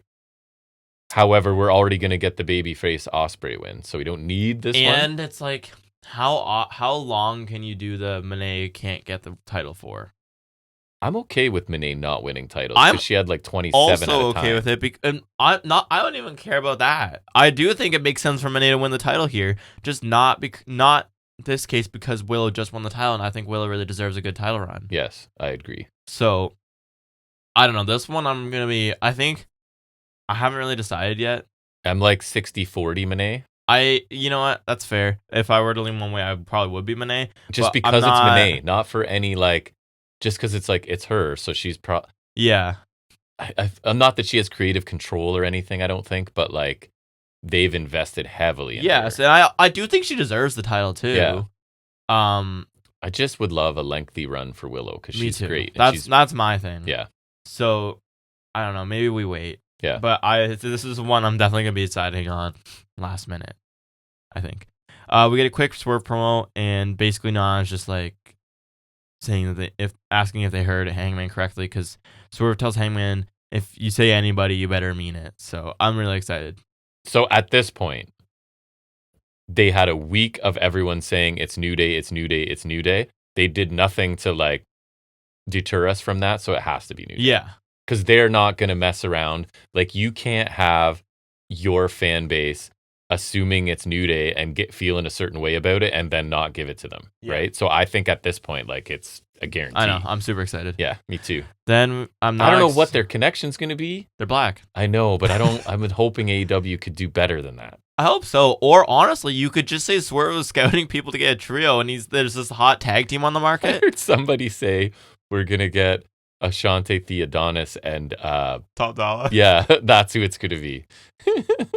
No, thank you. That would be the ultimate bait and switch. Like, I would be pissed. And B-Fab shows up too. Somehow they get her. Honestly, I think it'd be so terrible. I honestly might like that. B-Fab still employed as a wrestler is wild to me. I agree. She is still employed, yes. Right? I had to double check. I'm not sure. But she is one of the worst, consistently worst performers I've seen. Hit Row was so cool. Amazing. I forgot about Hit Row. Hit Row was organically awesome. And then they destroyed it so quickly. They can't have things. Once they get their stupid pause also, on it, it's like a cool hip hop group. Yeah. Who better to deal with that than like Vince McMahon? And guys in their 60s, white guys in their 60s. Because remember, Hit Row was really cool at first, because that was when we first got a taste of heel Swerve. Yes, he was so effortlessly Remember, cool. he randomly beat Bronson for the North American title. Remember, it was one of those things where like they had a segment early in the show, and they're like, "Oh, let's do a title match tonight," and we're like, "He's not winning the title," and he wins the title, and then he just never defends it. No, he literally didn't defend it until the day he lost it. Because I remember exactly how it went. Remember, this was the year. This was 2021. This is when Carmelo won the breakout tournament, and they randomly transformed that into Money in the Bank. Remember? They had Swerve defended against Escobar on like one of the early episodes of 2.0, and that was his first successful title defense. And then Melo cashed it in and won the title. Mm-hmm. And then they got called to main roster, and they wanted, I think they wanted Swerve and Top Dollar to be a tag team or something. Like, you take something cool, and then they released everyone except for B-Fab. As soon as WWE execs get their hands on something cool, they don't know what cool is, those people. But then didn't they bring back Hit Row, right? Just minus Swerve. Yes. They brought Top Dollar and the other one back. Yes. Ashante. And they just killed something that just came out of nowhere and was super cool, as they tend to do. Man, if Top Dollar and to a lesser extent Adonis could wrestle half a damn, I'd say do it. I know, but no, thank you. I'd rather New Day. Yeah, 100%. I just don't know what the connection will be. Honestly, like, you just tell me Swerve was like looking for someone to, so like, he was just looking to recruit people so he could beef Hangman for the trios titles, and he saw like, hey, you've got one of the greatest tag teams in the modern generation on the free agent market, and they're black. Honestly, sign them up. Go with that. Yeah. Don't even deny it. Who cares? Yeah. I don't care. It's gonna be sick. Yeah. I'm less excited for Nigel McGuinness and Hechicero, which is what we have next in the quarterfinals. My first note: very strange main event. This is not the main event. Oh no, you're right. Sorry. There's next match. There's one more after this. Yes, you buffoon. Mm-hmm. And this is where I fear the cup's going. We'll talk about it. So Nigel, pre-existing ankle, has bad ankle, targeted very much. He was in a boot, so it can't be that bad if he's wrestling. I don't know how much of it is a work or not. I think a lot. But I did like the point that the commentary made the point that Nigel said he'll go for Hechicero's mask if he goes for the heels. So I thought that was kind of funny. It's kind of like, I did too, because it's kind of like that's how hurt his leg is. That a like white meat baby face is willing to say like, I'm going after your mask. I also like that that's like a way to like kind of work around Hechicero constantly targeting the leg, which he still kind of does in this match, but he just doesn't go for the heel. Yeah. Which I think is also a clever workaround on his part. Mm-hmm. Leg targeting the corner from Hechicero. He hits that spinning hammerlock backbreaker I really like. Hechicero counters London Dungeon and locks in an inverted figure four, but Nigel gets the ropes. I just want to say, I think the London Dungeon's a shitty submission. It's like, I don't remember. Picture like camel clutch, but he's just like holding his arm back like this. Oh, is that the one where you said it would seem easy to get out of? Yeah. Yeah. I was like, yeah. Like, yeah. Like, it's so easy to get out of. It looks so stupid. Like, he's trying to do it. He's just like, he's not even like, it's different. Like, he's sitting down all the way. You know when like they do a crappy sharpshooter and they don't sit it down enough? I think I just saw a clip of Natty doing it. I was like, that's a terrible sharpshooter. How dare you diss Natty? Or like the Rock sharpshooter. Yeah, it's the worst. But like, he's barely squatting over Hechicero and just like holding his arm back. Like, also holding your arm back and like that's the way your arm's supposed to bend. I guess if you pull it back enough, it's gonna like tear your tricep. But like again, it doesn't look that good. Nigel catches Hechicero with a knee and then he makes him pass out in a guillotine, and Nigel somehow wins this. This was fine. Hechicero dominated, but then the CMLL World Champion looks like kind of a chump for losing to the one-legged British man who doesn't wrestle very often. Yeah, I thought it was solid, and Hechicero has some cool stuff, and he got most of this match. There's no winner out of this that really interests me that much. I agree. Like, and arguably, Hechicero is the more interesting winner here, which is kind of concerning. So, yeah. If the injury is a shoot, then he should not be in the cup, because if he's actually hurt that bad, there is no universe where the one-legged man should be advancing over Switchblade. So they better be working me, because I think they are. What the hell? I don't care if it's a work. Take him out of the cups. Just take him out of the cup anyways. He better not make it to the finals, and if he does, Mox better retain. I do not need Nigel as Continental Champion, especially not heading into a C2. I don't want to watch Nigel wrestle in the C2. So, sorry, what are the remaining matchups?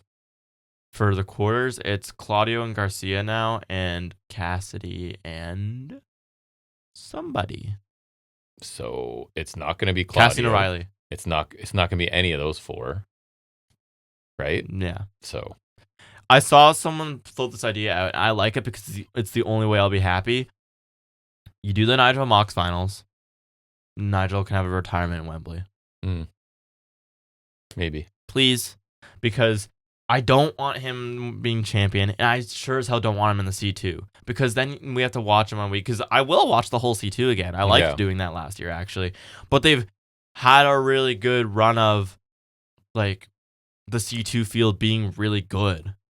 Just, like, top to bottom. Like, last year, I don't know if I can still find it on their site. Let me see if... But, like, they just did a really good job of keeping the field. There's, like, everyone I pretty much wanted to see. You knew who was probably going to be taking more losses than others. But, like... That'll always be the case, I think.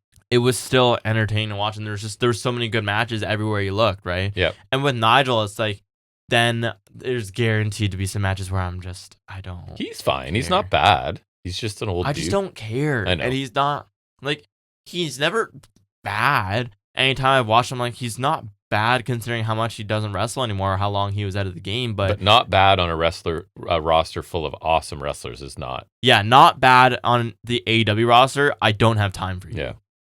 You're giving me Nigel when on a roster. You're giving me Nigel, part-time Nigel, when I could be watching Takeshita, Fletcher, Kevin Knight, Speedball, Omega, Ospreay, Moxley. Like, all these guys who... Andrade, Davis even. All... Jay White. Clone.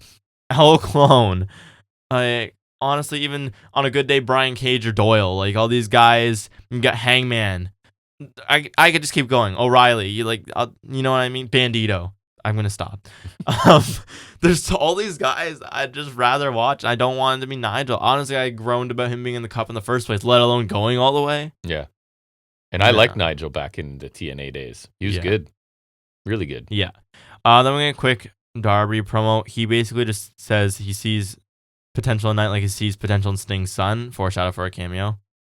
Yeah, what a weird thing to say. Of all the people, like... Remind me of Sting's son.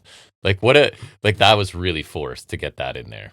Yeah, I don't like this feud for Darby. I don't quite know what it is. It just feels Really?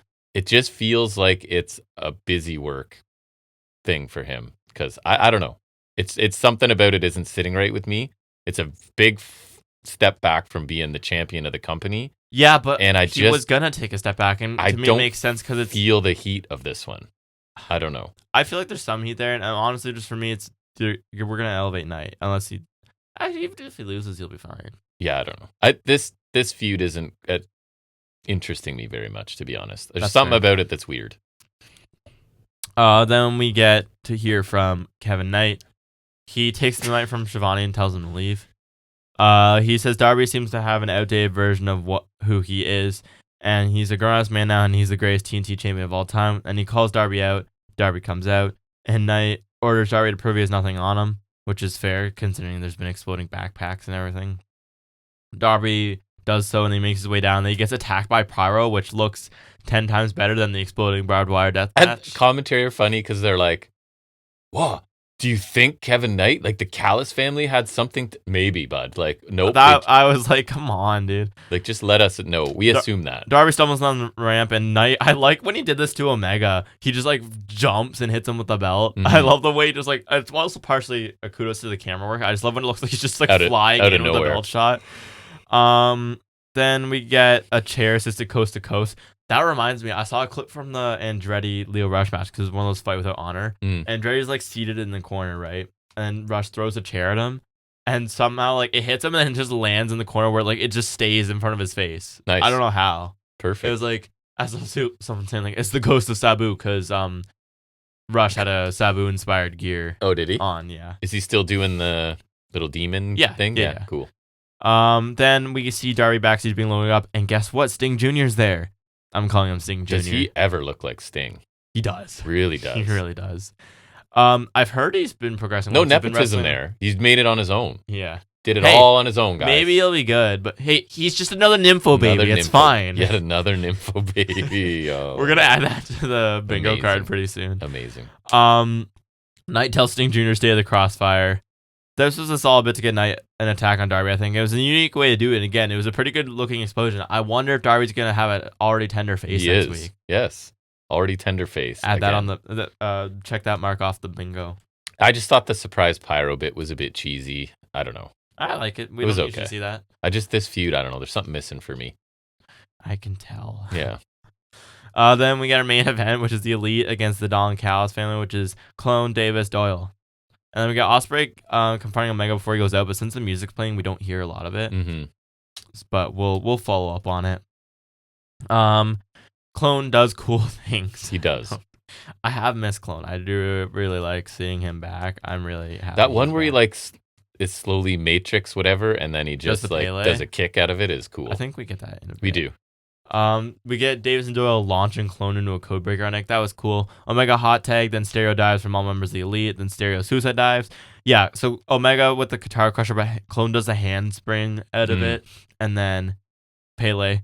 That was great. Sequence for all, triple super kick to Doyle, one wing angel, and it's the win. It was pretty paint by numbers. RPG Vice and Archer come down to attack the Elite. RPG Vice set up a table at ringside. Copeland Cage come out. Make the save for the Bucks. Cage is like a little slower to get down there. Borderline lets Copeland get beat up for a little bit. Mm-hmm. Bucks accidentally super kick Cage, and Copeland's arguing with them, so we get some heat there. Then the baby faces are fighting the Callis family away, and Omega stands alone. Now Ospreay's out here, and he says he's out here because obviously Omega asked him to come out, so he wants to hear what he has to say after he brought up his son. Omega says he has one thing to say, and then he just calls security of Ospreay kicked into the building, which I thought was really funny. Because like you had this whole segment where they're like trading words back and forth, and then it's like, okay, he's done. He said all he needed to say. He's got nothing left. Just get him out of here. He could have done this earlier too. It's just the fact that Omega called him out here just to kick him out of the building. Get him out. I thought that was really funny. And then Omega calls him a little English bitch as he goes to leave. And he says they're done. And then Ospreay's like, oh, I'm going to kick the shit out of you. And he just sprints down to the ring. And we get some brawling. Security tries to restrain him. And then Omega smashes him with the V-trigger. I thought it looked awesome. He cracked him in the face. And he says he doesn't need security anyways.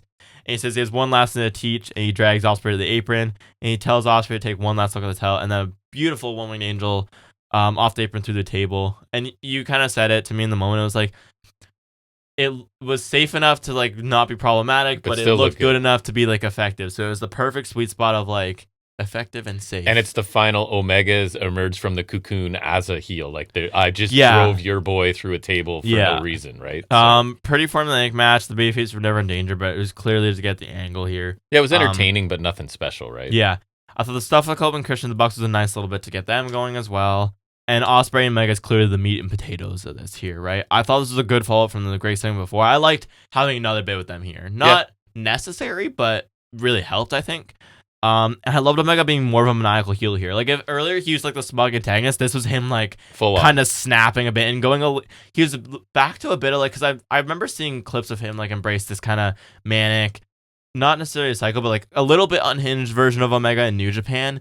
And so I really like this. And this really made me miss heel Omega. It's been a long time. Because remember, he embraced bits of this too when he was like. I think he paced it really well. He like did. a little bit Between full on with the a week first left. segment, the one earlier in the show, and then this one. Yeah, I agree. Bits of this maniacal Omega reminded me of heel elite overlord Omega. And it's been a long time since he's been like this. And it's so much more interesting. I get why he hasn't been like this. We've been on the diverticulitis victory lap. Yes. And that's fine. He's not a bad babyface. But this, he is so good at this. And he's so much better. You can't roll in with him as a face. They're going to cheer the crap out of Ospreay at home. So you might as well. This is what you need to do. I think it's a great choice because, like you said, Ospreay's going to be the hometown babyface that's going to be super popular. So why not get Omega some heat and make him more interesting? And it's Omega's like a little bit post-prime, right? And the young guy in his prime basically saying like, you've given up on yourself. That was it for Omega, right? So now he's going to destroy this kid. I think it's been really good story they've told. Omega's so good when he's like got some good character going on. Yeah, he's great at it. Great at creating drama in his matches. And this is where he's like the kind of cerebral heel is I think the sweet spot for him. I agree. He's overall, so good at it. Overall thoughts on this show? I think this has to be a pretty good show because you did, like, for people saying AEW doesn't tell stories, there's a lot of storytelling going on. Granted, it's basically that one story right now, at least for this show. Yeah. But what a story to tell, I think. And we got an amazing Switchblade Mox match. Yes. I don't think any of the matches are bad. Like, the opener was fun. I enjoyed it. Like you said, over-delivered, and we got some guys we don't usually see. I thought the Omega Ospreay segment was fantastic, one of the best of the year, I think. The 4-way was solid.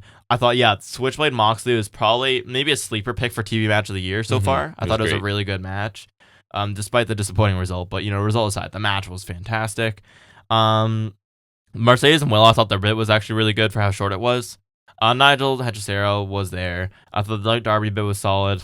The main event was mostly for the angle, which I thought was a really good angle. So, for me, I think I can't go higher than a B+. I'll probably stick there. Already wrote down B+. I feel the same way. The matches were good. Nothing was... The segments really carry. Actually, I'll say Mox White was excellent. Yeah. Everything else was good. And then, the Omega Ospreay segment bumps things up a little I think you made the point a few weeks ago, whenever it was, that, like, I like to make really points. good segments carrying the show is different, I think, than really good matches carrying the show, right? Because that's just going to be Dynamite. With that roster and the way they run their shows, we're going to get good matches every week. It's the segments, important segments, that really it's less guaranteed. Not that it doesn't happen, but it's less guaranteed that that's going to carry the show. I agree. So really good show overall. 1 week away, right? We got one more episode of Dynamite before we get to All In. So next week we'll make our predictions as well for that, right? Okay, so shifting gears, we'll get away from the analysis and get into the trivia. We're going to continue on where we left off last week, and we call it Off the Top of His Head.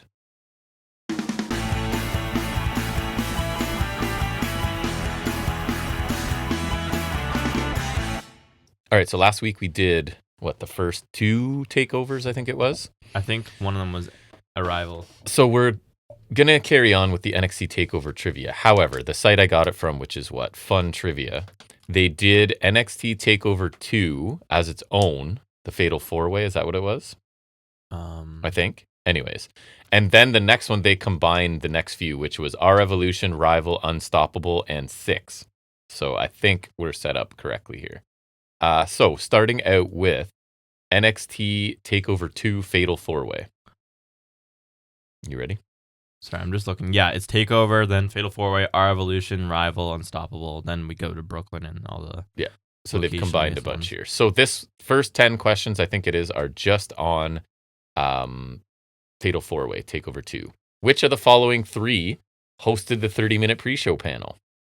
Okay. Ready? Renee Young, Byron Saxton, Alex Riley, Renee Young, Jason Albert, Alex Riley. Oh, I thought those were 3 options. Renee Young, Corey Graves, Jason Albert, Renee Young, William Regal, Paul Heyman. Last one. No. Is the Corey Graves one? No. Okay, I give up. Albert got some shine. Renee Young, Jason Albert, and Alex Riley. Who the hell is Jason Albert? Isn't Jason Albert? Oh no, isn't that what's his face? Agnew? No. Like spot a lot? No. Isn't it Albert? What's his that's real Matt name? Bloom. Oh, no. Is it? Matt Bloom. Oh, then I don't know who Jason Albert is. I thought it was Me neither. Tensai. No, that's Matt Bloom. Oh. All right. Which WWE diva faced Becky Lynch in the dark match before Fatal 4-Way? Emma's an option. Take it. No. Emma, Paige, Natalia, Alicia Fox. Alicia Fox. It was Paige. Oh, well, I was going to guess. Now we get into ones you'll actually know, I think. Who defeated the Ascension to win the NXT Tag Team Championships? Lucha Dragons? Correct. That's pretty good. Who did CJ Parker face in the second match on the show? Have options if you want. One guy I forgot existed, actually. Yeah, give me options. Baron Corbin. Yeah, it was. Sawyer Fulton, Angelo Dawkins, and Marcus Louis is the one I forgot. One of the French guys. Yeah. What kind of gimmick match did the Enzo Amore Sylvester Lafort have? Flag. No. I know. Options? Something. I think I've heard of this before. Yeah, go ahead. Hair versus hair, submission, last man standing, steel cage. No, it was hair versus hair. It was hair versus hair. Which Japanese wrestling superstar debuted at TakeOver 2 Fatal 4-Way? No. Or Itami? Who's that? Hideo Itami. Who's Hideo Itami? Kenta? Yes, correct. Okay, we went Japanese literally. I was like, oh, Balor came from Japan. Yeah. Which tag team interrupted the Japanese wrestling star during his promo at NXT Takeover 2 Fatal 4-Way? Ascension? Correct. Why would you know that? Because I know Balor and Itami had a match with Ascension. I'm pretty sure that was Demon might come up. Balor's debut. That might be later here. I don't know. Who did Mojo Rawley face at NXT Takeover 2 Fatal 4-Way? Mojo Rawley.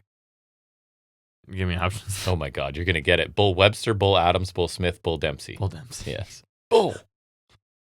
Number 9. Which NXT diva did Charlotte... That's not the right word. Did Charlotte defend her NXT Women's Championship against? Sasha Banks. No. Bayley. Sasha, Blue Pants, Bliss, or Bayley? Oh, please be Blue Pants. It's not. Is it Bayley? It is Bayley. You were right. Okay.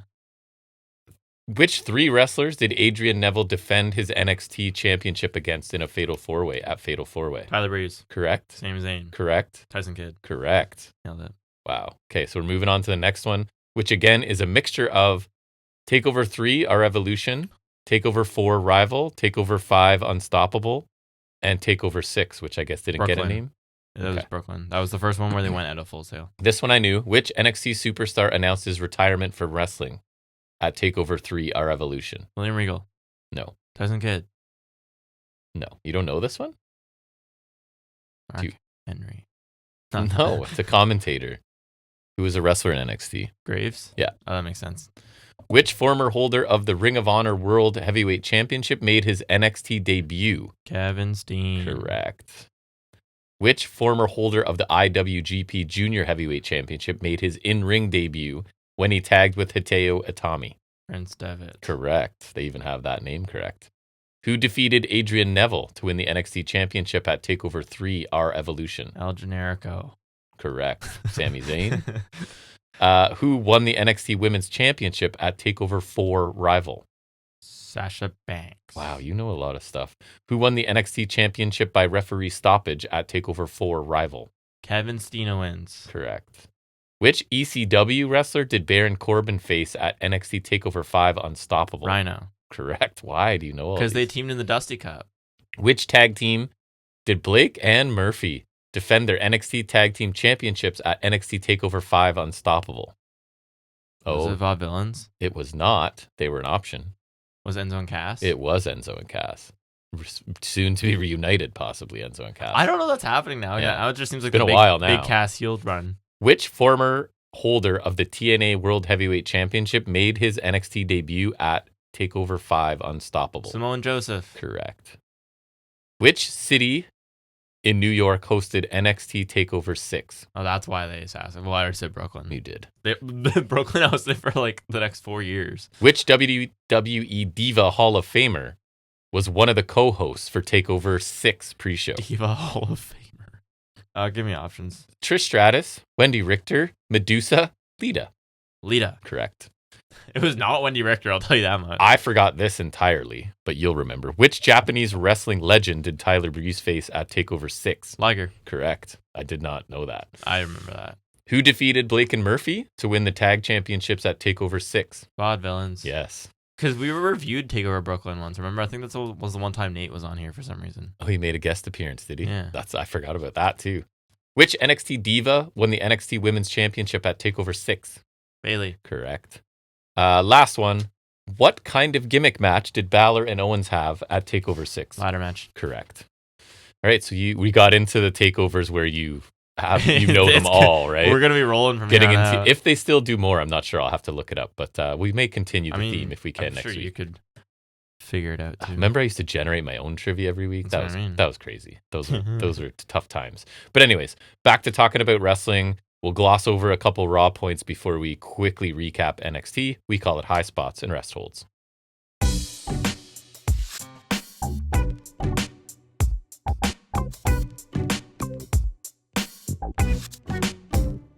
Part of the fun this week is when we get to NXT. You were in the room for the second half. I choose my words carefully. I don't say you were watching, but you were. I remember watching something. You were there. Raw. Only things to talk about is I heard Mysterio. All accounts that I've seen, Mysterio and Gable had an excellent match. I did hear about that. Gable retains. And then the big moment on Raw, right, was, I don't know if you want to get into any details, Solo spikes Roman. Nah.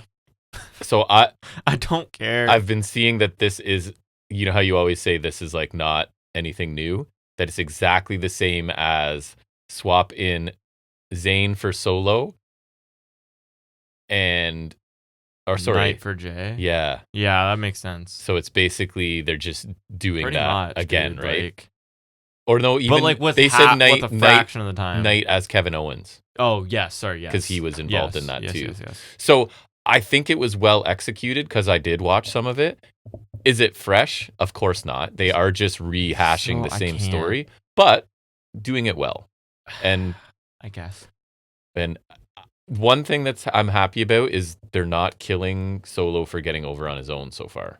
Not yet. Because I don't think they wanted him as like, oh man, he's actually funny and entertaining. It's like, oh no, you can't have big Samoan dudes be funny and entertaining. True. They are intimidating with hard heads, and that's it. And we move on. But anyways, NXT. Some fun stuff coming up here. Something that made me laugh and laugh and laugh before I actually saw it even. And then I saw it and I laughed again. And you were there with me. So Cruz Montana is out to cut a promo on Zilla Fatu, because remember last week Zilla came out and blew up the main event and just ran amok, and he's always so impressive. Made his big old debut. So while doing some of the things that he's basically part of this promo as well, was doing the exact stuff that Waller called him out for doing, right? Like, oh, I'm from Brooklyn and I was on I told you it's gonna kill it. And it was just it's done. So nice surprise. Phoenix comes out with the AAA Cruiserweight title that I think I forgot he had. He's ready for anyone, and he'd also take a title shot in NXT if he got one. And I think Montana reminds us that these two have faced each other many times and been to hell and back, right? Montana respects Phoenix. Montana says that the parking lot is the most dangerous place in NXT. That's where he's going to go wait for Zilla. And Santana is always solid on the mic. However, Waller has pointed out a little bit of issues where he does rely on the it's going to be the same stop story the every tough time. guy from Brooklyn. Yeah. But anyways, I don't think I've heard Phoenix speak so much, maybe ever. And he was fine. But anyways, we get the AAA Cruiserweight number 1 contenders match. It's EK Prosper, Tristan Angels, La Parka. Really weird seeing a long and lean La Parka to me, because he was always like, what, the WCW La Parka? Yeah. This guy is like really tall and lean, so it's different to see. Romeo Moreno. So Prosper and Moreno have some really quick start with like where they do the mirroring thing, right? They all have the... This was like, is this the one where I was like, this is Kip Up the Match? There's one of those coming up. This might have been Kip Up the Match. I have right here. Take a drink every time someone kips up. I will note there was a cool outside-in suplex from the second rope by Angels. La Parka runs the ropes for a nice Spanish fly, like runs up and then hits a nice Spanish fly to Moreno. Prosper ends up winning with an insane-looking moonsault, the one where he sort of tucks, and then hits it absolutely super high, drilled it on Angels. He does like the Montez Ford frog splash if it was a moonsault. Yes. So Prosper wins after 11 minutes. I thought really good four-way. Again, there's that 11-minute sweet spot. Everything's 9 to 11 minutes. I guess so.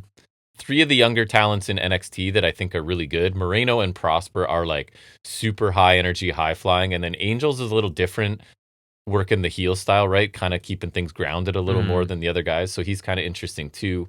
And La Parka's cool. It's just, again, it's weird to see such a different La Parka to me. Phoenix comes into the ring afterwards, shakes hands with Prosper. So we're going to get a Prosper Phoenix match at some point, which should be pretty cool. Hopefully that's happening on NXT TV. I forget if it is. I'm hoping it is. I think it's next week. Good. Kendall Gray is telling Ren Sinclair she's cleared to wrestle, and Vanity Project come in, and Baylor is hitting on Kendall Gray like, hey, do you need me to take care of you or whatever? So obviously she kind of mocks them, leaning into them kind of being young and inexperienced. And Drake calls Shiloh a freak, and then the Ren QCC ladies kind of defend Shiloh Hill there. Shiloh Hill, is that right? Is that his name? Yeah, that's his name. Because I just watched.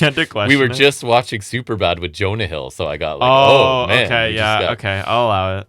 So they basically say Micah must be the Vanity, and the rest of them are a project. Ooh. Drake is slightly annoyed that Micah didn't defend them. He's like, hey, you can't let them tie. And I don't remember what she said, but anyways, didn't seem like a big deal. Okay, so Kendall Gray, I have a record of loving Kendall Gray. They can't ask her to act when they have a recorded segment and it's her just kind of, and the promo's based in her reality, right? Yeah. Of like, I did this in wrestling and blah blah blah, and it's like she doesn't have to do much with it's just kind of her being her with a little bit of a tweak. But when she actually has to like deliver scripted lines written by somebody and act, it's not great. That's fair. She gets exposed a little bit. Natty, good old Natty, beat Thea Hale in 9 minutes, so they just made the sweet spot 9 to 11. Thank goodness. And then she goes, oh yeah, there was one point where Natty's out of the ring, and she literally walks around the ring to go stand with her lackeys so that she can get the hard cam shot or not get hard cam? Thea Hale to dive onto her. Oh, it's like walk around and go huddle with your group so Thea Hale can dive on you. Natty's slow and methodical. Hale's energetic and frantic. The match was fine. Natty eventually powers out of the finishing Kimura of Hale, applies the sharpshooter for the win. Weird because nobody got involved in this. Natty has 3 people at ringside. And Thea has Jada there, and nobody gets involved until after. Lyons and Petrovic are holding Jada while Natty reapplies the sharpshooter to Hale. And then they're trying with this angle, I guess. I don't really care. I think I've made this comparison before. Natty feels a little bit like Jericho, where the feuds last a really long time. Don't really get anywhere. And I don't know what Jada is going to get out of this, other than she's established as a babyface now. So maybe that's like job done. I don't know. But anyways, and it's still the odd couple of Hale and Parker that might work. I don't know. Natty doesn't do anything for me, as I've mentioned many times here. OTM are in the locker room. Nima tells Price to bring the speed title home. And then Price walks away. And my interpretation was Nima's kind of giving him a questionable look, but we'll circle back around to that in this show a little bit later. We then get your boy Lucian Price taking on Lexus King for the speed title. So Birthright saved King right away. Commentary question Price not having Nima with him. Makes sense. Like, again, you're a stupid babyface. You're coming down. Yeah. To face a group of 5 by yourself. That's when you have someone. Right, and that's, again, you're too proud and you can't be vulnerable and you can't need help in WWE, so you end up looking stupid, right? You're this giant man, but you're, I don't know. You have a buddy sitting there waiting to help you and you don't want him, basically. Anyways, Price dominates. King sells for most of it. And then, surprise, surprise, 2 Birthright guys distract and 2 more trip Price, and then it leads to the coronation from King. King retains. Birthright attack after Nima comes out and make the saves, and OTM just hug it out. So I don't think they actually hug it out. Yeah, I don't know if there's a payoff to this, or it's like Nima's kind of done in AAA. That might be it, because I know he got booted. I'm pretty sure he got booted from that group. So pause the tension. You guys are all good again. So I don't know if that's it, or if and they'll pause until they actually want to break them up. Maybe. We'll guess we'll find out. Waller gets in the ring to speak. He trashes Zilla and the Bloodline and claims he's the number 1 contender. Robert Stone comes out to say that Zilla isn't. This is dumb too. Zilla isn't even under contract. So the match at Heatwave is Waller, Montana, and Tony D. That's your GM saying that halfway through the show. Okay. Zilla's not signed. He hasn't signed a contract. The main yet. event is 3 people. Sure. Cool. Formula, we expected this. There was no clear winner between Waller and Montana, so both of them are getting a title shot. That's kind of how wrestling works. That is how wrestling works. However, I will say Waller's lost a little bit of his edge. Now he feels like he's just an NXT roster guy. Before he was like an invading guy, you know what I mean? He probably will be nothing more than that. It just kind of feels like you're now an NXT dude now. It's the kind of edge to him is gone a little bit for me. Miles Bourne interrupts Lizzie Rain, who's talking to Shiloh Hill backstage. He tells Shiloh it isn't fair that Drake gets so much if he wins, because if Drake wins the match, right, he gets a shot at North American title, and the other Vanity Project lads get a tag team title shot. Yeah. So Bourne is saying, hey, I'm fighting babyface champion. So Shiloh Hill, if you win, you deserve something too. So I'll give you a North American shot. Okay, fine. I did see that. Then I wrote, Jack is here. Carver makes... what did you think of this? Keanu Carver is now trying to like fit in and calm down and do what Stone wants. So he like is in Stone's office and he like made him coffee and wants... Oh, is that what that was? And Stone's like worried about drinking the coffee because this is I honestly wasn't paying attention because I thought it was Saquon Sugars. No, so this is Stone being like, you can't run amok and just kill everyone and get what you want. You have to play the game. So this is like Keanu Carver trying to play the game. I kind of found it amusing. Like, I'm here in your office making you a coffee and Stone's still afraid to like drink the coffee, right? Thinking that this guy's done something to it. So the fact that nice Keanu Carver is still scaring the crap out of Robert Stone is kind of amusing to me. And then Cam Hendricks shows up. I don't know what he was doing. He basically already has go away heat. I just don't need him on my screen. You don't offer me anything. Just like go away because I kind of like Carver. But anyways, we get to a tag match I was kind of looking forward to. Kalani Jordan and Callie Armstrong. What did you think of Callie Armstrong? It's your first time seeing her do anything. She ran really fast for the finish. She did run really. She's the Braun Breaker spot going. So they're taking on Ren QCC. It's Ren, Sinclair, and Kendall Gray. Kendall Gray is on fire. She's hitting different versions of suplexes to everybody repeatedly here. She's still selling her ear and having like the odd equilibrium issue, like she's off balance a little bit. Good tag match. Is that a real thing? Callie Armstrong, I think doing the least, which makes sense based on the experience levels of everybody in this. Kalani and Ren end up on the floor. Kalani runs Gray into the steps. And in the ring, we get the power slam and what you said, the running shoulder tackle from Callie Armstrong. Ren Sinclair takes the pin after how much time? Take a guess.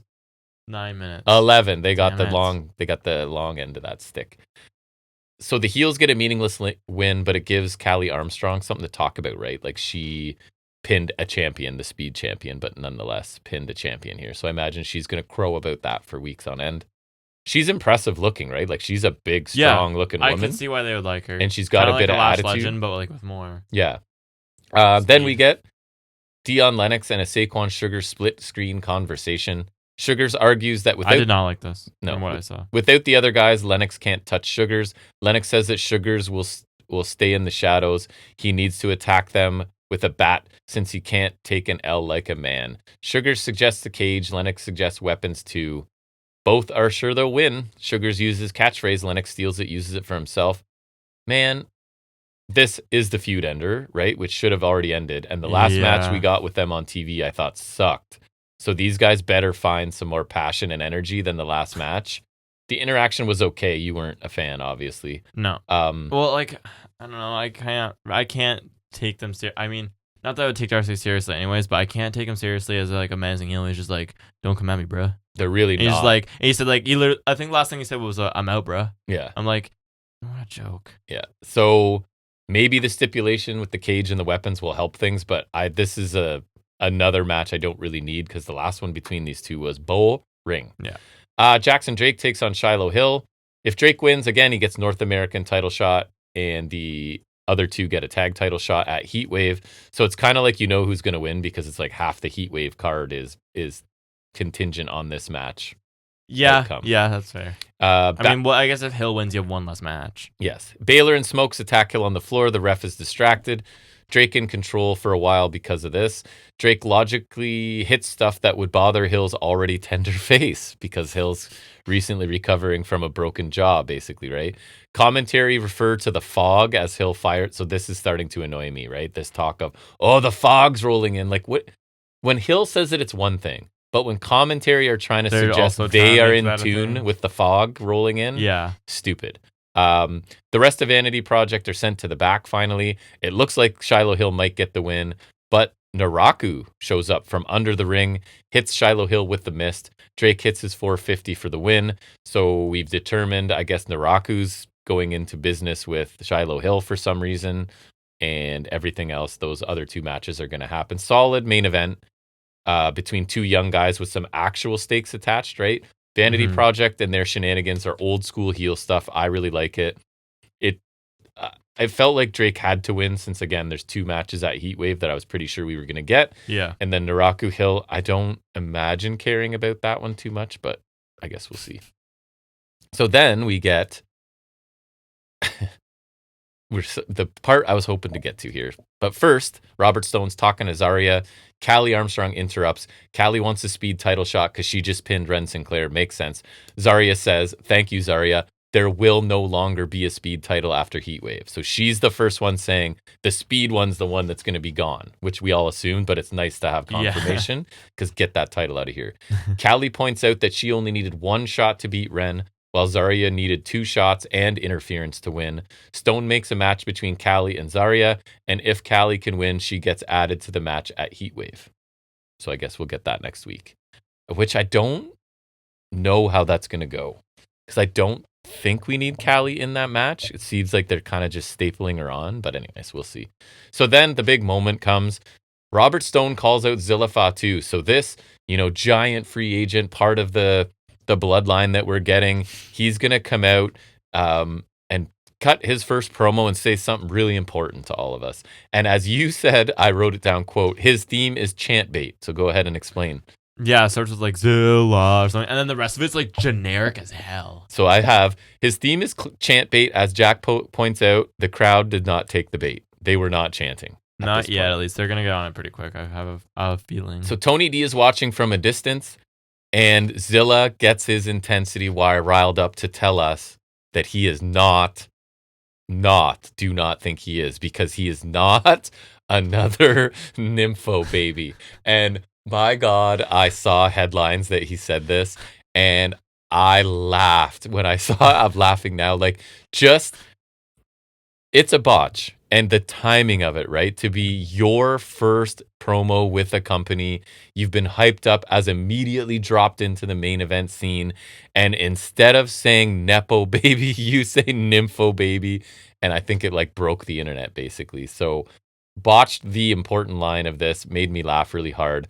Waller comes out. He's being held back by security. Montana, sort of the same thing in a different area. So Fatu's, and then Stone says, remember, he just locked down the main event for Heatwave, right? The 3-way. So now Zilla Fatu's first match will be a title match, and Zilla will make the championship match at Heatwave a 4-way. So what happened? In the 20 minutes where he told us he got a contract clause, he's not even doesn't even have a contract. He's not. The main event is set. He has, not only does he have a contract, but it has a clause. We saw none of that. Okay. Just magically, after he botches his first ever promo, he immediately is rewarded a match. Yeah, okay. I don't know what you thought of Zilla. I don't think he's believable doing what he's doing. I don't like his delivery. I don't know, something about him, I can't quite place my finger on it, but something about him just doesn't feel convincing to me. And so I agree. And then my problem is, I don't believe that the other guys are that bothered this much by him because I don't see it. He doesn't. So the fact that it stopped the world, we now are all afraid of Zilla and need to deal with Zilla. It's not computing I thought, for me. Honestly, Solo and NXT was more fearful than, or worth fearing. What was he, King of the Streets or whatever? Yeah. Yeah. But he was more serious and I don't know. There's something about Zilla's delivery feels like I don't know. He is in developmental, so he can develop. But I agree. Maybe they need to change his presentation. I really hope in ring he's more impressive because I'm not impressed by this guy at this point. I don't think his look is that interesting. No, for a bloodline guy, he's very unintimidating. And he's trying to come across as confident and interesting, but I'm not buying it. So agreed. Just bringing a guy I've never seen, I like, but I haven't been impressed with this guy, and just dropping him in the main event of what your biggest show of the summer or whatever you guys call it. So I don't know. We'll see how it goes, I guess. I don't think I'll officially preview Heatwave, but I'll probably talk about the results afterwards. So anything from SmackDown last night? We're recording at a time where SmackDown other than happened. that Punk predictably beat Owens. Blake Monroe didn't wrestle again, right? Yeah, and that's pretty much it. And what did she slap somebody or something? She beat up Julia before the match and said she wanted world champion material. Right, so Julia continues to just be absolutely take L's, buried. But anyways, that's going to wrap up 318. I got to get this up and posted and then go and fix the other video that got completely deleted. I had my North of 7 Disc Golf. Go check them out too. Anyways, thanks for joining us. Listen to us talk about another week of wrestling. We'll be back down here for 319 next week. We'll preview All In as well at that point. So we hope to see you then. And until then, everybody, take care.